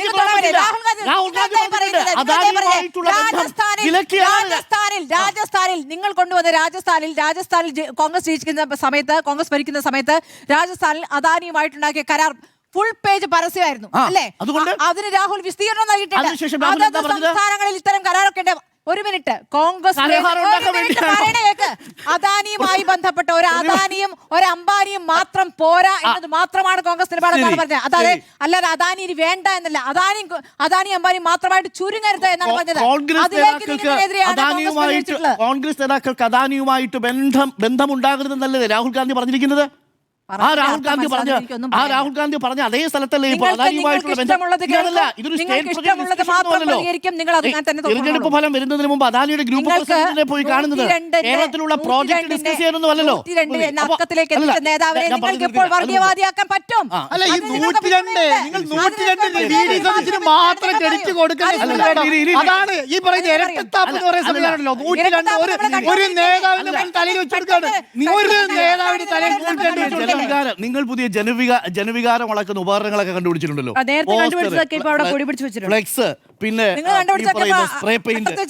ഒരു കാര്യം കൂടി പറഞ്ഞ് അവസാനിപ്പിക്കാം. സാങ്കേതികമായി എല്ലാവരും പറയുന്നൊരു കാര്യമുണ്ട്. ഇവിടെ കെ സി വേണുഗോപാൽ മത്സരിക്കാൻ നിന്നാൽ പരാജയപ്പെട്ടു പോകും എന്നുള്ളതാണ് ഭീഷണിപ്പെടുത്തൽ പറയുന്ന ഒരു കാര്യം. രണ്ടാമത്തെ ഒരു കാര്യമുണ്ട്. ഈ ചർച്ചയിൽ തന്നെ പലരും പറഞ്ഞു കെ സി വേണുഗോപാൽ ആലപ്പുഴയിലെ ലോക്സഭാ മണ്ഡലത്തിൽ നിന്ന് വിജയിച്ചു പോയ ആളാണ്. മുഖ്യമന്ത്രിയായിട്ട് വരുന്നുണ്ടെങ്കിൽ ആ ലോക്സഭാ സീറ്റ് നഷ്ടപ്പെട്ടു പോകും, അത് ശോഭാ സുരേന്ദ്രൻ കൊണ്ടുപോകും. അസംബന്ധമാണ്, അങ്ങനെ ഒരു വസ്തുതയില്ല. കെ സി വേണുഗോപാൽ മുഖ്യമന്ത്രിയായി സത്യപ്രതിജ്ഞ ചെയ്ത് 6 മാസത്തിനുള്ളിൽ നിയമസഭാംഗമായാൽ മതി. അങ്ങനെ നിയമസഭാംഗമായി 14 ദിവസത്തിനുള്ളിൽ ലോക്സഭാംഗത്വം രാജിവെച്ചാൽ മതി. എന്ന് വെച്ചാൽ ഇപ്പോൾ മുഖ്യമന്ത്രിയാവുന്ന കെ സി വേണുഗോപാലിന് അടുത്ത 6 മാസത്തേക്ക് നിയമസഭാംഗം ആകാതെയും തുടരാം, ലോക്സഭാംഗം എന്ന നിലയിലും തുടരാം. 60 ദിവസം 30 ദിവസം കൂടുന്ന സമയത്ത് ഒരു എക്സ്റ്റൻഷൻ വാങ്ങിച്ചാൽ മാത്രം മതി. നമ്മുടെ മുന്നിൽ ചരിത്രമുണ്ട്, അതും കൂടി പ്രേക്ഷകർ മനസ്സിലാക്കണം. ഹൈക്കമാൻഡ് കണക്കിലെടുത്തത് ഈ കള്ളപ്രചരണമാണ്. കേരളത്തിൽ അടുത്ത കാലത്ത് നടത്തിക്കൊണ്ടുന്ന ഏറ്റവും വലിയ കള്ളപ്രചരണമാണ്. കെ സി വേണുഗോപാൽ ഇതാ ലോക്സഭാ സീറ്റ് ശോഭാ സുരേന്ദ്രന് കൊടുക്കാൻ പോകുന്നു, BJP സീറ്റ് കൊടുക്കാൻ പോകുന്നു. BJP ഡീലാണെന്ന് വരെ ഈ പറയുന്ന ഒരു വിഭാഗം ആളുകൾ മുഖ്യമന്ത്രിയായിട്ട് വർക്ക് ചെയ്യാം. ചരിത്രമുണ്ട്. ഒഡീഷയിലെ ഗിരിധർ ഗമാങ്, പ്രേക്ഷകർക്ക് ഓർമ്മയുണ്ടാവും, 1999 ഗിരിധർ ഗമാങ്ങിനെ ഒഡീഷയിലെ മുഖ്യമന്ത്രിയായിട്ട് 1999 ഫെബ്രുവരിയിൽ തീരുമാനിക്കുന്നു. അന്ന് അദ്ദേഹം ആരാ? അദ്ദേഹം അന്ന് കോൺഗ്രസിന്റെ ലോക്സഭയിലെ MP, ഒഡീഷയിൽ നിന്നുള്ള ഗിരിധർ ഗമാങ്. എന്താ സംഭവിച്ചത്? 1999 ഏപ്രിൽ മാസം വാജ്പേയി സർക്കാർ 13 മാസത്തെ ഭരണത്തിന് ശേഷം അവിശ്വാസ പ്രമേയം നേരിടുന്നു. അവിശ്വാസ പ്രമേയം നേരിടുമ്പോൾ ഒരൊറ്റ വോട്ട്, ആരുടെ വോട്ടാ? ഈ പറയുന്ന ഗിരിധർ ഗമാങ്ങിന്റെ വോട്ട് 269ഉം 270ഉമായി മാറുന്നു. 13 മാസത്തെ ഭരണം അവസാനിപ്പിച്ച് വാജ്പേയിയെ പുറത്താക്കിയത് അന്ന് ഒഡീഷയുടെ മുഖ്യമന്ത്രിയായി 2 മാസം പ്രവർത്തിച്ചു കൊണ്ടിരുന്ന ഗിരിധർ ഗമാങ് ലോക്സഭയിൽ എത്തിക്കൊടുത്ത വോട്ട്. That is valid. 6 മാസം വരെ, അതായത് നിയമസഭാംഗമായി തിരഞ്ഞെടുക്കപ്പെട്ട് 14 ദിവസം വരെ നിങ്ങൾക്ക് MP എന്ന നിലയിൽ തുടരാം. ഇതാണ് വസ്തുത. എന്ന് പറഞ്ഞാൽ എന്താ? ഇപ്പോൾ കെ സി വേണുഗോപാൽ വന്ന് മുഖ്യമന്ത്രിയായി സത്യപ്രതിജ്ഞ ചെയ്താൽ 6 മാസത്തിനുള്ളിൽ മാത്രം ആലപ്പുഴയിലോ ഇരിക്കൂറിലോ എവിടെയെന്ന് വെച്ചാൽ ഉപതെരഞ്ഞെടുപ്പ് നടക്കും. അവിടെ ജയിക്കുമോ നോക്കുക എന്നുള്ളത് കെ സിയുടെ മിടുക്ക്. ഇനി അത് ജയിച്ചു കഴിഞ്ഞിട്ട് 6 മാസം തോറ്റാലോ? അല്ല, തോക്കുക എന്ന് കരുതുക. കെ സി വേണുഗോപാൽ അവിടെ തോറ്റാൽ CM സ്ഥാനം രാജിവെക്കേണ്ടി വരും. പക്ഷേ പകരം അദ്ദേഹത്തിന് എവിടെ പോവാം? അദ്ദേഹത്തിന് ലോക്സഭ MP ആയി തുടരാം. ഇനി അതല്ല, ഇവിടെ വിജയിച്ചു കയറിയാലോ? വിജയിച്ചു കയറിയാൽ അടുത്ത 6 മാസത്തിനുള്ളിലേ ഇലക്ഷൻ ഉള്ളൂ. എന്ന് പറഞ്ഞാൽ 1 വർഷമെടുക്കും ലോക്സഭാ തെരഞ്ഞെടുപ്പ് നടക്കാൻ. ഈ ആലപ്പുഴ അദ്ദേഹം വിജയിച്ചു വരുന്ന സാഹചര്യത്തിൽ കള്ളപ്രചരണം കൊണ്ടാണ് ഈ പറയുന്ന എല്ലാ വാദങ്ങളും ഉയർത്തിയിരുന്നത് എന്നുള്ളതാണ് ഇപ്പോൾ പൊളിഞ്ഞു പോകുന്നത്. അതുകൊണ്ട് എനിക്ക് 2 വാദങ്ങളേ ഉള്ളൂ. ഒന്ന്, ജനവികാരം അളക്കുന്നത് തിരഞ്ഞെടുക്കപ്പെട്ട MLA-മാരുടെ കരുത്തിലും ഇവിടുത്തെ ഉത്തരവാദിത്തപ്പെട്ട കോൺഗ്രസിന്റെ മുതിർന്ന നേതാക്കളുടെ ശബ്ദത്തിലുമാണ്. അതല്ലാതെ തെരുവിൽ കാണുന്ന ഫ്ലെക്സുകളുടെയും സ്പ്രേ പെയിന്റുകളുടെയും രൂപത്തിലല്ല ജനവികാരത്തെ അളക്കുന്നത്. അങ്ങനെ ഒരു മെഷീന് സാധുതയില്ല എന്നുള്ളതാണ് ഞാൻ മനസ്സിലാക്കുന്നത്. പ്രകടനം നടത്തിയ മെഷീന് ശേഷം ഇവിടെ VS മത്സരിച്ച ഒരു ഓർമ്മയുണ്ടല്ലോ അല്ലേ? അത് MLA സ്ഥാനത്തില്ല, മുഖ്യമന്ത്രി സ്ഥാനത്തിൽ എവിടെയും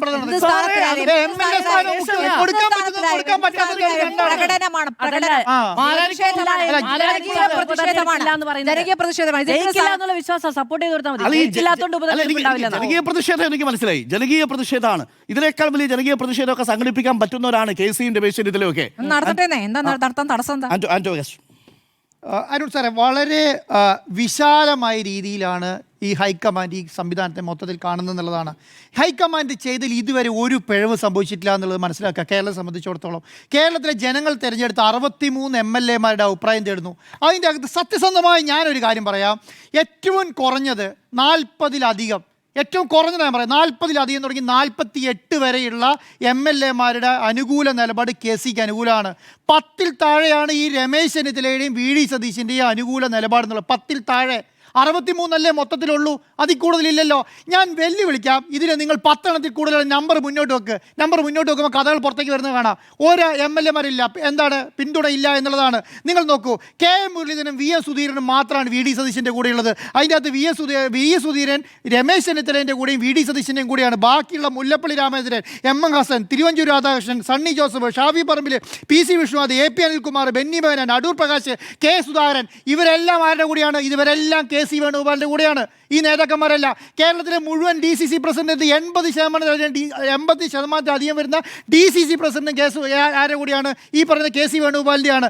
കേരളത്തിലെ മുഴുവൻ കോൺഗ്രസ് നേതാക്കന്മാരും, കേരളത്തിലെ ഒരു 90% DCC പ്രസിഡന്റുമാരും, കേരളത്തിലെ ഒരു 80% പറഞ്ഞ MLA-മാരും ഒരു നേതാവിനെ പിന്തുണയ്ക്കുമ്പോൾ ആ നേതാവിൻ്റെ അനുകൂലമായി ഈ പറയുന്ന ഹൈക്കമാൻഡ് തീരുമാനം എടുത്തില്ലെങ്കിൽ പിന്നെ എന്ത് ഹൈക്കമാൻഡാണ്? പിന്നെ എന്താണ് സംഭവിക്കുന്നത്? കേരളത്തിൽ പോസ്റ്റർ ഒട്ടിക്കുന്നവനും പോസ്റ്റർ വലിച്ചു കീറുന്നവനും ഈ പറയുന്ന ആൾക്കാരെ വിട്ട് ഫ്ലെക്സ് അടിച്ച് ലോറിയിൽ ഇറക്കി കൊടുക്കുന്നവരും എടുക്കുന്ന തീരുമാനത്തിന് അനുകൂലമായൊരു നിലപാട് സ്വീകരിക്കുന്നത് പിന്നെ എന്ത് ഹൈക്കമാൻഡാണ്? അതിന് തീരുമാനം എടുത്താൽ നാളെ രാവിലെ ഒരാൾക്ക് മന്ത്രിയാവണമെന്ന് വിചാരിച്ചാൽ ഒരു 250 ആൾക്കാരെ വെച്ചിട്ട് 4 സ്ഥലത്ത് യോഗം ചേർത്താൽ പോരെ? 4 സ്ഥലത്ത് മുദ്രാവാക്യം വിളിച്ചാൽ പോരെ? അവൻ മന്ത്രിയാവുമല്ലോ. ആ നിലപാടനുസരിച്ച് നിൽക്കുക എന്ന് പറയുന്നത് ഞാൻ പറയും. ഇന്നലെ വരെ KC വേണുഗോപാലിനെയും ഇന്നലെ വരെ ഷാഫി പറമ്പിലിനെയും ഈ പറയുന്ന പ്രധാനപ്പെട്ട കോൺഗ്രസ് നേതാക്കന്മാരെയും പൊക്കി മുദ്രാവാക്യം വിളിച്ച ആൾക്കാർ പറയുക നിന്നെ ഞങ്ങൾ നാളെ തോൽപ്പിക്കും എന്ന് പറയുന്ന നേതാക്കന്മാരാണോ ഈ പറയുന്ന സംവിധാനത്തിൻ്റെ ഭാഗമായി നിൽക്കുന്നത്? ആ സംവിധാനത്തിൻ്റെ ഭാഗമായി നിൽക്കുന്നവർക്ക് ഇതിൻ്റെ ഉള്ളിൽ വർഗീയ ശക്തിയിൽ കയറിയിട്ടുണ്ടെന്ന് ആലോചിച്ചാൽ മതി. ഞാൻ പറയുന്നൊരു കാര്യമുണ്ട്, എന്താണെന്നറിയോ? നിങ്ങൾക്ക് എത്ര ആൾക്കാരെ വേണമെങ്കിലും ഇറക്കാം, 500 ആൾക്കാരെയോ 1000 ആൾക്കാരെയോ ഇറക്കാൻ ഒരു ബുദ്ധിമുട്ടുമില്ല, ഒരു കാര്യമില്ല. സ്മൃതി മാഡം ഒന്നും സംഭവിച്ചിട്ടില്ല. എന്താണ് നിലപാട് എന്ന് പറയുന്ന സാധനം ഉണ്ടല്ലോ, നമ്മൾക്ക് എന്തൊരു സംവിധാനം അത്രേ ഉള്ളൂ.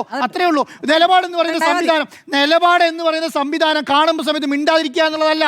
ഞാൻ കാണുന്ന സാധനം നേരത്തെയും പറഞ്ഞിട്ടുണ്ട്, ഇന്നും പറഞ്ഞിട്ടുണ്ട്. അതിന് സംഘിച്ചാപ്പ കുത്തി ഇല്ലെങ്കിൽ ഇല്ല, അത്ര തന്നെ. മനസ്സിലായില്ലേ? കേരളത്തെ സംബന്ധിച്ചിടത്തോളം മലബാറിൽ നിന്ന് മാത്രമേ തീരുമാനിച്ചാൽ മാത്രമേ നിലപാട് സ്വീകരിക്കുള്ളൂ എന്നുള്ളത്. അപ്പം സെൻട്രൽ തിരുവിതാംകൂറും അതുപോലെ തന്നെ തിരുവനന്തപുരം ഭാഗമൊന്നും ഈ പറഞ്ഞ കേരളത്തിൻ്റെ ഭാഗമല്ലേ? ഇവിടുന്നാണോ തീരുമാനിക്കേണ്ടത്? അങ്ങനെ ഒരു നിലപാടുണ്ടോ കേരളത്തിനെ സംബന്ധിച്ചിടത്തോളം? ഒരു നിലപാടുമില്ല. ഞാൻ പറഞ്ഞ കേരളത്തിൻ്റെ മുഖ്യമന്ത്രി എന്ന് പറയുന്നത് ഈഴവൻ്റെയും നായരുടെയും ക്രിസ്ത്യാനിൻ്റെയും മുസ്ലിമിൻ്റെ എല്ലാം കൂടിയിട്ടാണ് അല്ലേ? അങ്ങനെയല്ല കേരളത്തിന്റെ മുഖ്യമന്ത്രി വരേണ്ടത്. അതിനനുകൂലമായ നിലപാടല്ലേ ACCക്ക് എടുക്കാൻ പറ്റുള്ളൂ, ഹൈക്കമാൻഡ് എടുക്കാൻ പറ്റുള്ളൂ. ഈ നിലപാടുമായിട്ടല്ലേ മാത്രമേ മുന്നോട്ട് പോകാൻ പറ്റുള്ളൂ. അപ്പോൾ ഒരു മിനിറ്റ്, സാമുദായിക വർക്കിംഗ് പ്രസിഡന്റുമാർ നിങ്ങൾ 10 പേരെ കൂടെ കൂട്ടുന്നത്. ഈ പറഞ്ഞ VD സതീശന് ഈ പറയുന്ന 11 പേരുടെ പേര് വായിച്ചല്ലോ, 63 MLA-മാരുടെ പേര് വായിച്ചല്ലോ. അതിന് ഈ പറഞ്ഞ ഇത്രയും നിലപാടിന്റെ രാജകുമാരനായ ആൾക്കാരെ കൂടെ എന്താ നിൽക്കാത്തത്? എന്തുകൊണ്ട് നിൽക്കുന്നില്ല? ഈ പറയുന്ന DCC പ്രസിഡന്റ്, ഈ പറയുന്ന 14 DCC പ്രസിഡന്റുമാരിലെ 10-ലധികം DCC പ്രസിഡന്റ് എന്തുകൊണ്ടാണ് ഇദ്ദേഹത്തിന് കൂടെ നിൽക്കാത്തത്? എന്താ മനസ്സിലാക്കാത്തത്? ഉറപ്പിച്ചു തന്നെയാണ്. ഞാൻ പറയുന്നത് അറിയോ? ACC തീരുമാനിക്കട്ടെ. ഫേസ്ബുക്കിലും ഫ്ലെക്സിന്റെ കീഴിലും വന്നിട്ട് ACC ജനറൽ സെക്രട്ടറിയുടെ സംഘടനാ ചുമതലയുടെ ജനറൽ സെക്രട്ടറിന്റെ ഫ്ലെക്സ് വലിച്ചു കീറുന്ന സമയത്ത് എന്തുകൊണ്ട് സ്മൃതി മാഡം മിനിഞ്ഞാന്ന് രാവിലെ ഒറ്റ വാക്കാണ് 3 നേതാക്കന്മാർ വന്നിട്ട് ഇനി ഫ്ലെക്സ് വെക്കരുത്, ജാഥ നടത്തരുതെന്ന് പറഞ്ഞപ്പോൾ നിർത്തി. ജാഥ നിന്നത് എങ്ങനെയാ? ഈ ജനവികാരം അങ്ങനെയാണ് നിൽക്കുവോ? ജനവികാരം അത്രേ ഉള്ളൂ. 3 പേര് പറഞ്ഞു. അതു ഒരു മിനിറ്റ് പറയട്ടെ. എങ്ങനെ ജനവികാരം ഒരു 3 നേതാക്കന്മാർ പറഞ്ഞാൽ നിൽക്കുവോ? എങ്ങനെ നിന്നതെന്നോ? അപ്പൊ ഇവരാണ് ആൾക്കാരെ ഇറക്കുന്നത്. അതാണ് അതിന്റെ അർത്ഥം. ജനവികാരം 3 നേതാക്കന്മാർ പറഞ്ഞാൽ പ്രതിപക്ഷ നേതാവായ കഴിഞ്ഞ 7.5 വർഷമായിട്ട് ഇന്ത്യയുടെ പ്രതിപക്ഷത്ത് നിന്നിട്ട് തന്നെ പണിയെടുത്തിട്ടുള്ളത്. മനസ്സിലായില്ലേ?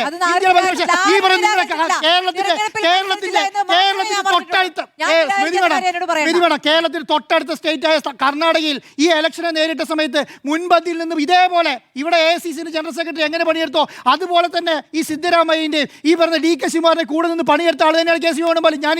എനിക്ക് ഇന്നും ഓർമ്മയുണ്ട്. ഈ സ്റ്റേജിലേക്ക് കയറി വരുന്ന സമയത്ത് കൈവീശി വരുന്ന KC വേണുഗോപാൽ ഒരു തോളിലിട്ടിട്ട് സിദ്ധരാമയ്യന്റെ കൂടെയും ഈ പറഞ്ഞ DK ശിവകുമാറിന്റെ കൂടെയും കയറുന്ന KC വേണുഗോപാൽ നമ്മൾ കണ്ടതാണ്. അത് തന്നെയാണ് ജനറൽ സെക്രട്ടറി. ആ പണി ഇവിടെ എടുത്തിട്ടുണ്ടെന്നാ പറയുന്നത്. നിങ്ങൾക്ക് എന്താ KC വേണുഗോപാൽ ഈ പറഞ്ഞ KSയിൽ കൂടെ KSന്റെ സംസ്ഥാന അധ്യക്ഷനായി യൂത്ത് കോൺഗ്രസിൽ കൂടെ എന്ന് പറയുന്നത് KPCC ഉണ്ട്. അത്രയും വലിയ പ്രൊഫൈൽ ഇല്ല VD സതീശന്. അത്രയും വലിയ പ്രൊഫൈൽ ഇല്ല VD സതീശന്. അല്ല, ആ പ്രൊഫൈൽ ഉണ്ട്. അതുകൊണ്ട് പരിഗണിക്കരുത് പറയുന്നുണ്ടോ? എന്തുകൊണ്ടാണ് പരിഗണിക്കരുത് പറയുന്നത്? നിങ്ങൾ പറയുന്നത് ED സതീശൻ മാത്രമേ ഇതിന് യോഗ്യനുള്ളൂ എന്നല്ലേ? അങ്ങനെയല്ലല്ലോ പറയുന്നത്. 3 പേരും കുറിച്ചാണ് പറയുന്നത്, മാധുരിയെക്കുറിച്ചല്ല പറയുന്നത്. ഞാൻ പറയുന്നത് അതുകൊണ്ട് രണ്ടാമത്തെ കാര്യം, ലീഗിന്റെ വായിൽ വെച്ചു കൊടുക്കുകയാണ്. എന്ത്? VD സതീശൻ ലീഗിനെ കുറിച്ച് അനുകൂലമായി പറഞ്ഞു. ലീഗ് അങ്ങനെ പറഞ്ഞിട്ടില്ല. ലീഗ് എന്ന് പറയുന്നത് അല്ല. എന്റെ വിശ്വാസം എന്നെ തന്നെ രക്ഷിക്കുള്ളൂ. വേറെ രക്ഷിക്കില്ല. എന്റെ വിശ്വാസം എന്നെ തന്നെ രക്ഷിക്കുള്ളൂ. ലീഗ് ഒരു ബൈറ്റ് ഞാൻ പറഞ്ഞില്ല. നിങ്ങളാണ് പറയുന്നത്.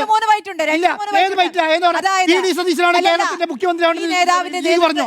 ഈ ലീഗ് പറഞ്ഞോ? നേതൃത്വത്തിലാണ് തെരഞ്ഞെടുപ്പിനെ നേരിട്ടത്. അല്ല, അത് അങ്ങനെയായിരിക്കുമല്ലോ. അതുകൊണ്ട് തന്നെ അങ്ങനെയായിരിക്കുമല്ലോ. നമ്മുടെ ചർച്ചകൾ അതുകൊണ്ട് ഈ നേതാക്കൾ പറഞ്ഞു. അതുകൊണ്ട് ചർച്ചകൾ വെറുതെ പറയല്ലേ സുനിൽ അങ്ങനെ അങ്ങനെ പറയല്ലേ. രണ്ടാമത്തെ കാര്യം എനിക്ക് ഇവിടെ ഒരു മിനിറ്റ് സാർ, ഒരു സെക്കൻഡ് എനിക്ക് ഇപ്പോഴും എന്റെ കാതിലുണ്ട് ആ ബൈറ്റ്. അല്ല, അരുൺ സാർ. എന്താ അല്ല, ഒരൊറ്റ ബൈറ്റ് അല്ല ഞാൻ പറഞ്ഞത്. കേൾക്കൂ, തങ്ങളുടെ ബൈറ്റ് അല്ലേ ഈ പറയുന്നേ? തങ്ങളുടെ ബൈറ്റ് അല്ല ഞാൻ പറഞ്ഞത്. പിന്നാലെ ബൈറ്റ്. തങ്ങളുടെ ബൈറ്റ് നമ്മൾ നേരത്തെ പറഞ്ഞു കഴിഞ്ഞു. പിന്നാലെ ഞാൻ ബൈറ്റ്. പല പല പ്രതികരണങ്ങളായി വന്നു. ആരുടെ? കുഞ്ഞാലിക്കുട്ടി പറഞ്ഞിട്ടുണ്ട്. കുഞ്ഞാലിക്കുട്ടി പറഞ്ഞിട്ടില്ല. അക്ഷരം പറഞ്ഞിട്ടില്ല. ഈ പറഞ്ഞിട്ടില്ല. പേരെ പറഞ്ഞിട്ടില്ല. പിന്നെ രണ്ടാമതൊരു കാര്യം, ഞാൻ സ്മൃതി മേഡം ഇന്നലെ പറഞ്ഞില്ലേ MLC വാഗ്ദാനം ചെയ്തു എന്നുള്ള കാര്യം. MLC വാഗ്ദാനം നിഷേധിച്ചതായിരിക്കും പറഞ്ഞിരുന്നത്. ഞാനൊരു കാര്യം പറയട്ടെ, ഈ പറഞ്ഞ വീഡിയോ ആ വാർത്ത എനിക്ക് ഞാൻ പറയട്ടെ ഈ പറഞ്ഞ ഈ കേരളത്തിലെ ഉപമുഖ്യമന്ത്രി സ്ഥാനം ലീഗിന് ഈ VD സതീശൻ വാഗ്ദാനം ചെയ്തു എന്ന് പറഞ്ഞ സ്മൃതി മേഡം എന്ത് പറയാനുണ്ടോ? അല്ല, അങ്ങനെ എനിക്ക് പറയാൻ പറ്റില്ല. ഞാൻ എനിക്ക് ലീഗ് പ്രതിനിധിയിൽ നിന്ന് കിട്ടിയ ഇൻഫർമേഷനാണ് ഞാൻ പാസ് ചെയ്തത്. ഞാൻ മുഖ്യമന്ത്രിയാവും. ഞാൻ അതൊക്കെ നിങ്ങൾ തോന്നുന്നത് പറഞ്ഞോട്ടെ. അവിടെ പറയുന്നത് മാത്രമല്ലേ ശരിയാവുക. അവിടെ പറയുന്നത് മാത്രമല്ലേ ശരിയാവുക. VD സതീശന് ഏത് സോഴ്സാന്ന് പറ. എനിക്ക് ഏത് സോഴ്സാന്ന് പറ. VD സതീശന് ഏത് ആ സോഴ്സ് ഞാൻ വിളിച്ചിട്ട് കാര്യമില്ല. ഒരു മിനിറ്റ്. ആ സോഴ്സ് ഞാൻ വിളിച്ചിട്ട് കാര്യമില്ല. ആ സോഴ്സ് ഞാൻ വിളിച്ചിട്ട് കാര്യമില്ല. ആ സോഴ്സ് ഞാൻ വിളിച്ചിട്ട് കാര്യമില്ല. VD സതീശൻ മുഖ്യമന്ത്രിയാകുകയാണെങ്കിൽ കേരളത്തിന് ഉപമുഖ്യമന്ത്രി സ്ഥാനം ഈ ലീഗിന് കൊടുക്കാമെന്ന് പറയുന്നതും ഈ പറഞ്ഞ പ്രശസ്ത ആരും പറഞ്ഞു ഇതുവരെ അപ്പൊ ഈ വൈദ്യുതി ഇന്നലെ വരെ കേൾക്കാത്ത നെഗറ്റീവായിട്ട് ഇന്നലെ വരെ കേൾക്കാത്ത നെഗറ്റീവായിട്ട് MLC-യും ഇന്നലെ വരെ കേൾക്കാത്ത നെഗറ്റീവായിട്ട് MLC-യും MLC-യുടെ കാര്യം ലീഗ് പ്രതിനിധി ആര് പറഞ്ഞു? അപ്പൊ എന്നോട് പറഞ്ഞിട്ടുണ്ട്. ആ സോഴ്സ് ഞാൻ പറഞ്ഞ കാര്യമില്ല. പക്ഷേ സ്മൃതി, ഒടുവിൽ എന്താ വന്നത്? ആ മന്ത്രി പാണക്കാട്ട് പോയിട്ടില്ല. മന്ത്രി ബാംഗ്ലൂരിൽ തന്നെ ഉണ്ടായിരുന്നു.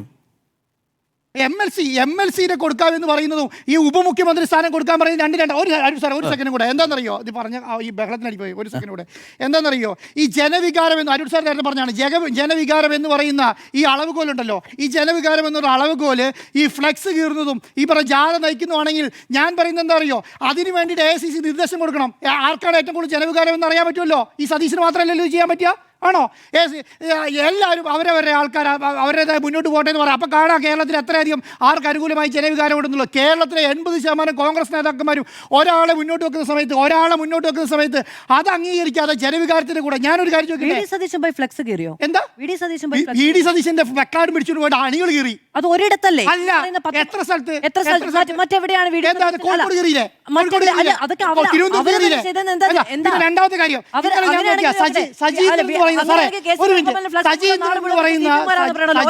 പറയുന്ന ഒരു MLA സജീന്ദ്രൻ എന്ന് പറയുന്ന MLA-നെ തടഞ്ഞു നിർത്തുന്നു. എന്നിട്ട് പറയാണ് നിങ്ങൾ VD സതീശന് വേണ്ടിയിട്ട് സംസാരിക്കണം എന്ന് പറയുകയാണ്.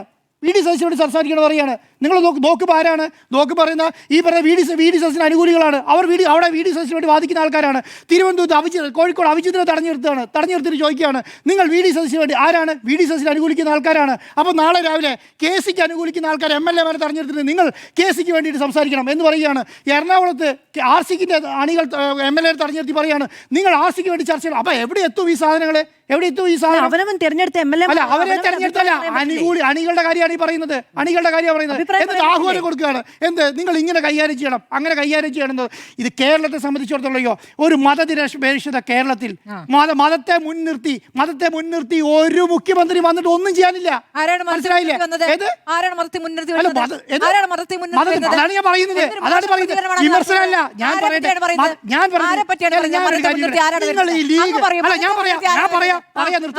നിങ്ങൾ ഈ ലീഗ് VD സതീശന് അനുകൂലമായി എന്ന് പറയുന്ന സമയത്ത് എന്ത് നിലപാടാണ് നിങ്ങൾ സ്വീകരിക്കുന്നത്? മനസ്സിലായില്ല. ലീഗ് ഈ പറയുന്ന ജമാഅത്ത് ഇസ്ലാമി ലീവും ഒക്കെ പാർട്ടിയല്ല.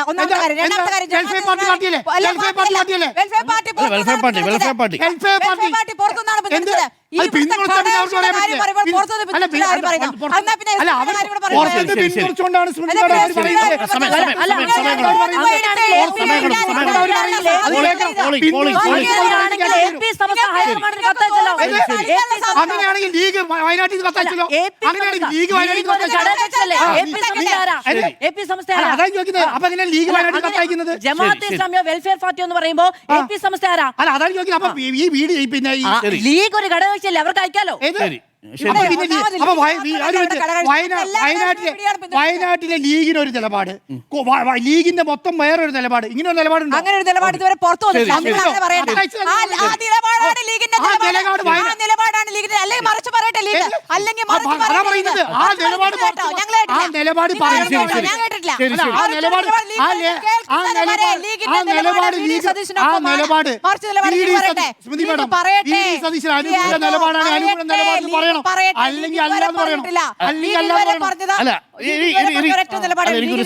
അല്ല, ഒരേ ഒരു സംശയമുള്ളൂ. ഇപ്പൊ നാളെ ACC KC വേണുഗോപാലിനെയാണ് തീരുമാനിക്കുന്നതെങ്കിൽ മുസ്ലിം ലീഗ് തള്ളി പറയുമോ പരസ്യമായി? അങ്ങനെ ചെയ്യില്ല എന്നുള്ള കാര്യം നേരത്തെ പറഞ്ഞിട്ടുള്ളതാണല്ലോ. ഈ ചർച്ച അങ്ങനെ പറയല്ലേ? ഹൈക്കമാൻഡ് തീരുമാനിക്കുന്നവരെ ലീഗ് ആരുടെയും നേരായിട്ട് അവിടെ പറഞ്ഞിട്ടില്ല. ഞങ്ങൾ ഇതാണ് നിലപാടെന്ന് പറഞ്ഞില്ല. അങ്ങനെയല്ല ഞങ്ങളുടെ നിലപാട്, ഞങ്ങളുടെ നിലപാട് അങ്ങനെയല്ല, അങ്ങനെയല്ല ഞങ്ങളുടെ നിലപാട് പ്രതിനിധി പറഞ്ഞിട്ടുണ്ട് ഈ തെരഞ്ഞെടുപ്പിൽ നമ്മളെ നയിച്ചത് ഹൈക്കമാൻഡ് തെരഞ്ഞെടുത്ത പ്രതിപക്ഷ നേതാവാണ്. ആ പ്രതിപക്ഷ നേതാവിന്റെ നേതൃത്വത്തിലാണ് ഞങ്ങൾ ഇവിടെ തെരഞ്ഞെടുപ്പിനെ നേരിട്ടത്. അതുകൊണ്ട് തന്നെ ആ പിന്തുണ ഞങ്ങളുടെ ഭാഗത്തുനിന്നും ഉണ്ട് എന്ന് പറഞ്ഞ ലീഗ് നേതാക്കളുണ്ട്. അങ്ങ് വേണമെങ്കിൽ നമ്മുടെ മുഹമ്മദ് ബഷീറും ഒരു മിനിറ്റ് വേണം പറയാൻ സമ്മതിക്ക്. മുഹമ്മദ് ബഷീർ, നവാസ് മീരാൻ, ഈ പറഞ്ഞ PK കുഞ്ഞാലിക്കുട്ടി എന്നിവർ നിരീക്ഷകരെ കണ്ട് പുറത്തിറങ്ങി വന്നാണല്ലോ നിലപാട്. ഞങ്ങളുടെ നിലപാട് ഞങ്ങൾ പിന്നെ ACC നേതൃത്വത്തെ അറിയിച്ചിട്ടുണ്ടെന്ന് പറഞ്ഞത്. ഞങ്ങളുടെ നിലപാട് ഈ നിലപാട് നല്ല പറഞ്ഞത്, ഞങ്ങളുടെ നിലപാട്. ആ നിലപാട് എന്താ? ആ നിലപാട് എന്താ?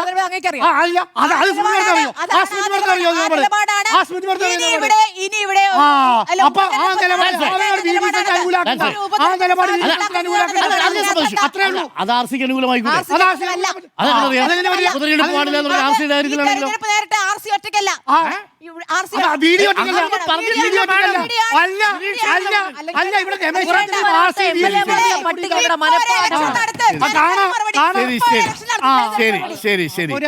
ഇപ്പൊ ഒരു ഇലക്ഷൻ നടത്തിയാൽ എന്തായിരിക്കും? ഇപ്പൊ ഒരു ഇലക്ഷൻ നടത്തിയാൽ ഇത് വേറെ ഉദ്ദേശമാണ്. ഒരു ഉദ്ദേശമില്ല, ഒരു ഉദ്ദേശമില്ല, ഒരു ഉദ്ദേശമില്ല. ഇലക്ഷൻ നടത്തിയാൽ എന്തായിരിക്കും? ഈ ദുരുദ്ദേശം ഒന്നുമില്ല. ഇപ്പൊ ഒരു ഇലക്ഷൻ നടത്തിയാൽ കാണാം. ഇപ്പൊ കാണാം എന്താണ് സംഭവിച്ചത്. 26-ലേക്ക് ഇറങ്ങി വീണവർക്ക് വേണ്ടിയുള്ള ശബ്ദമാണിത്. ഒരു കഥയില്ല, ഒരു കഥയില്ല. സർക്കാരാണ് സുവർണ്ണ ലിപികളിൽ അപ്രിയമാകാൻ 10 ദിവസം കൊണ്ട്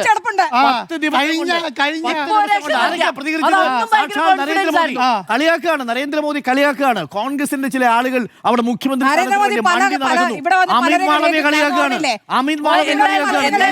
നല്ലതൊന്നും എന്റെ കൺമണി സുധാകരൻ, സുരേന്ദ്രൻ, VM മുരളീധരൻ, മോദി കളിയൊക്കെ നമ്മൾ സോറി കണ്ടിട്ടില്ല. അപ്പോൾ മറുപടിയില്ല. മറുപടിയുണ്ടോ? ഡൽഹിയിൽ എത്രയൊന്നും എടുത്തില്ല. ഡൽഹി ഞാൻ മനസ്സിലാക്കണം 12 ദിവസം എടുത്തിട്ടുള്ളൂ രേഖാഗുപ്തെ മുഖ്യമന്ത്രിയാക്കാൻ വേണ്ടിയിട്ട്. ഇത് നോക്ക് 9ാമത്തെ ദിവസത്തിലേക്ക് കടക്കുക. മുഖ്യമന്ത്രി ആരാണെന്ന് അറിയില്ല. ജനവികാരത്തിനൊരു അളവ് പോലും ഇല്ല. അതാണ് തെരഞ്ഞെടുപ്പുകൾ തെളിഞ്ഞത്.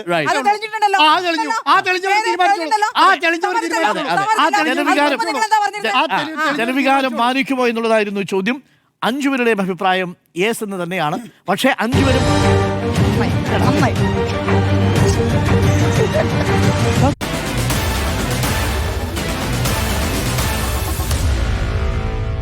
Meet the editors.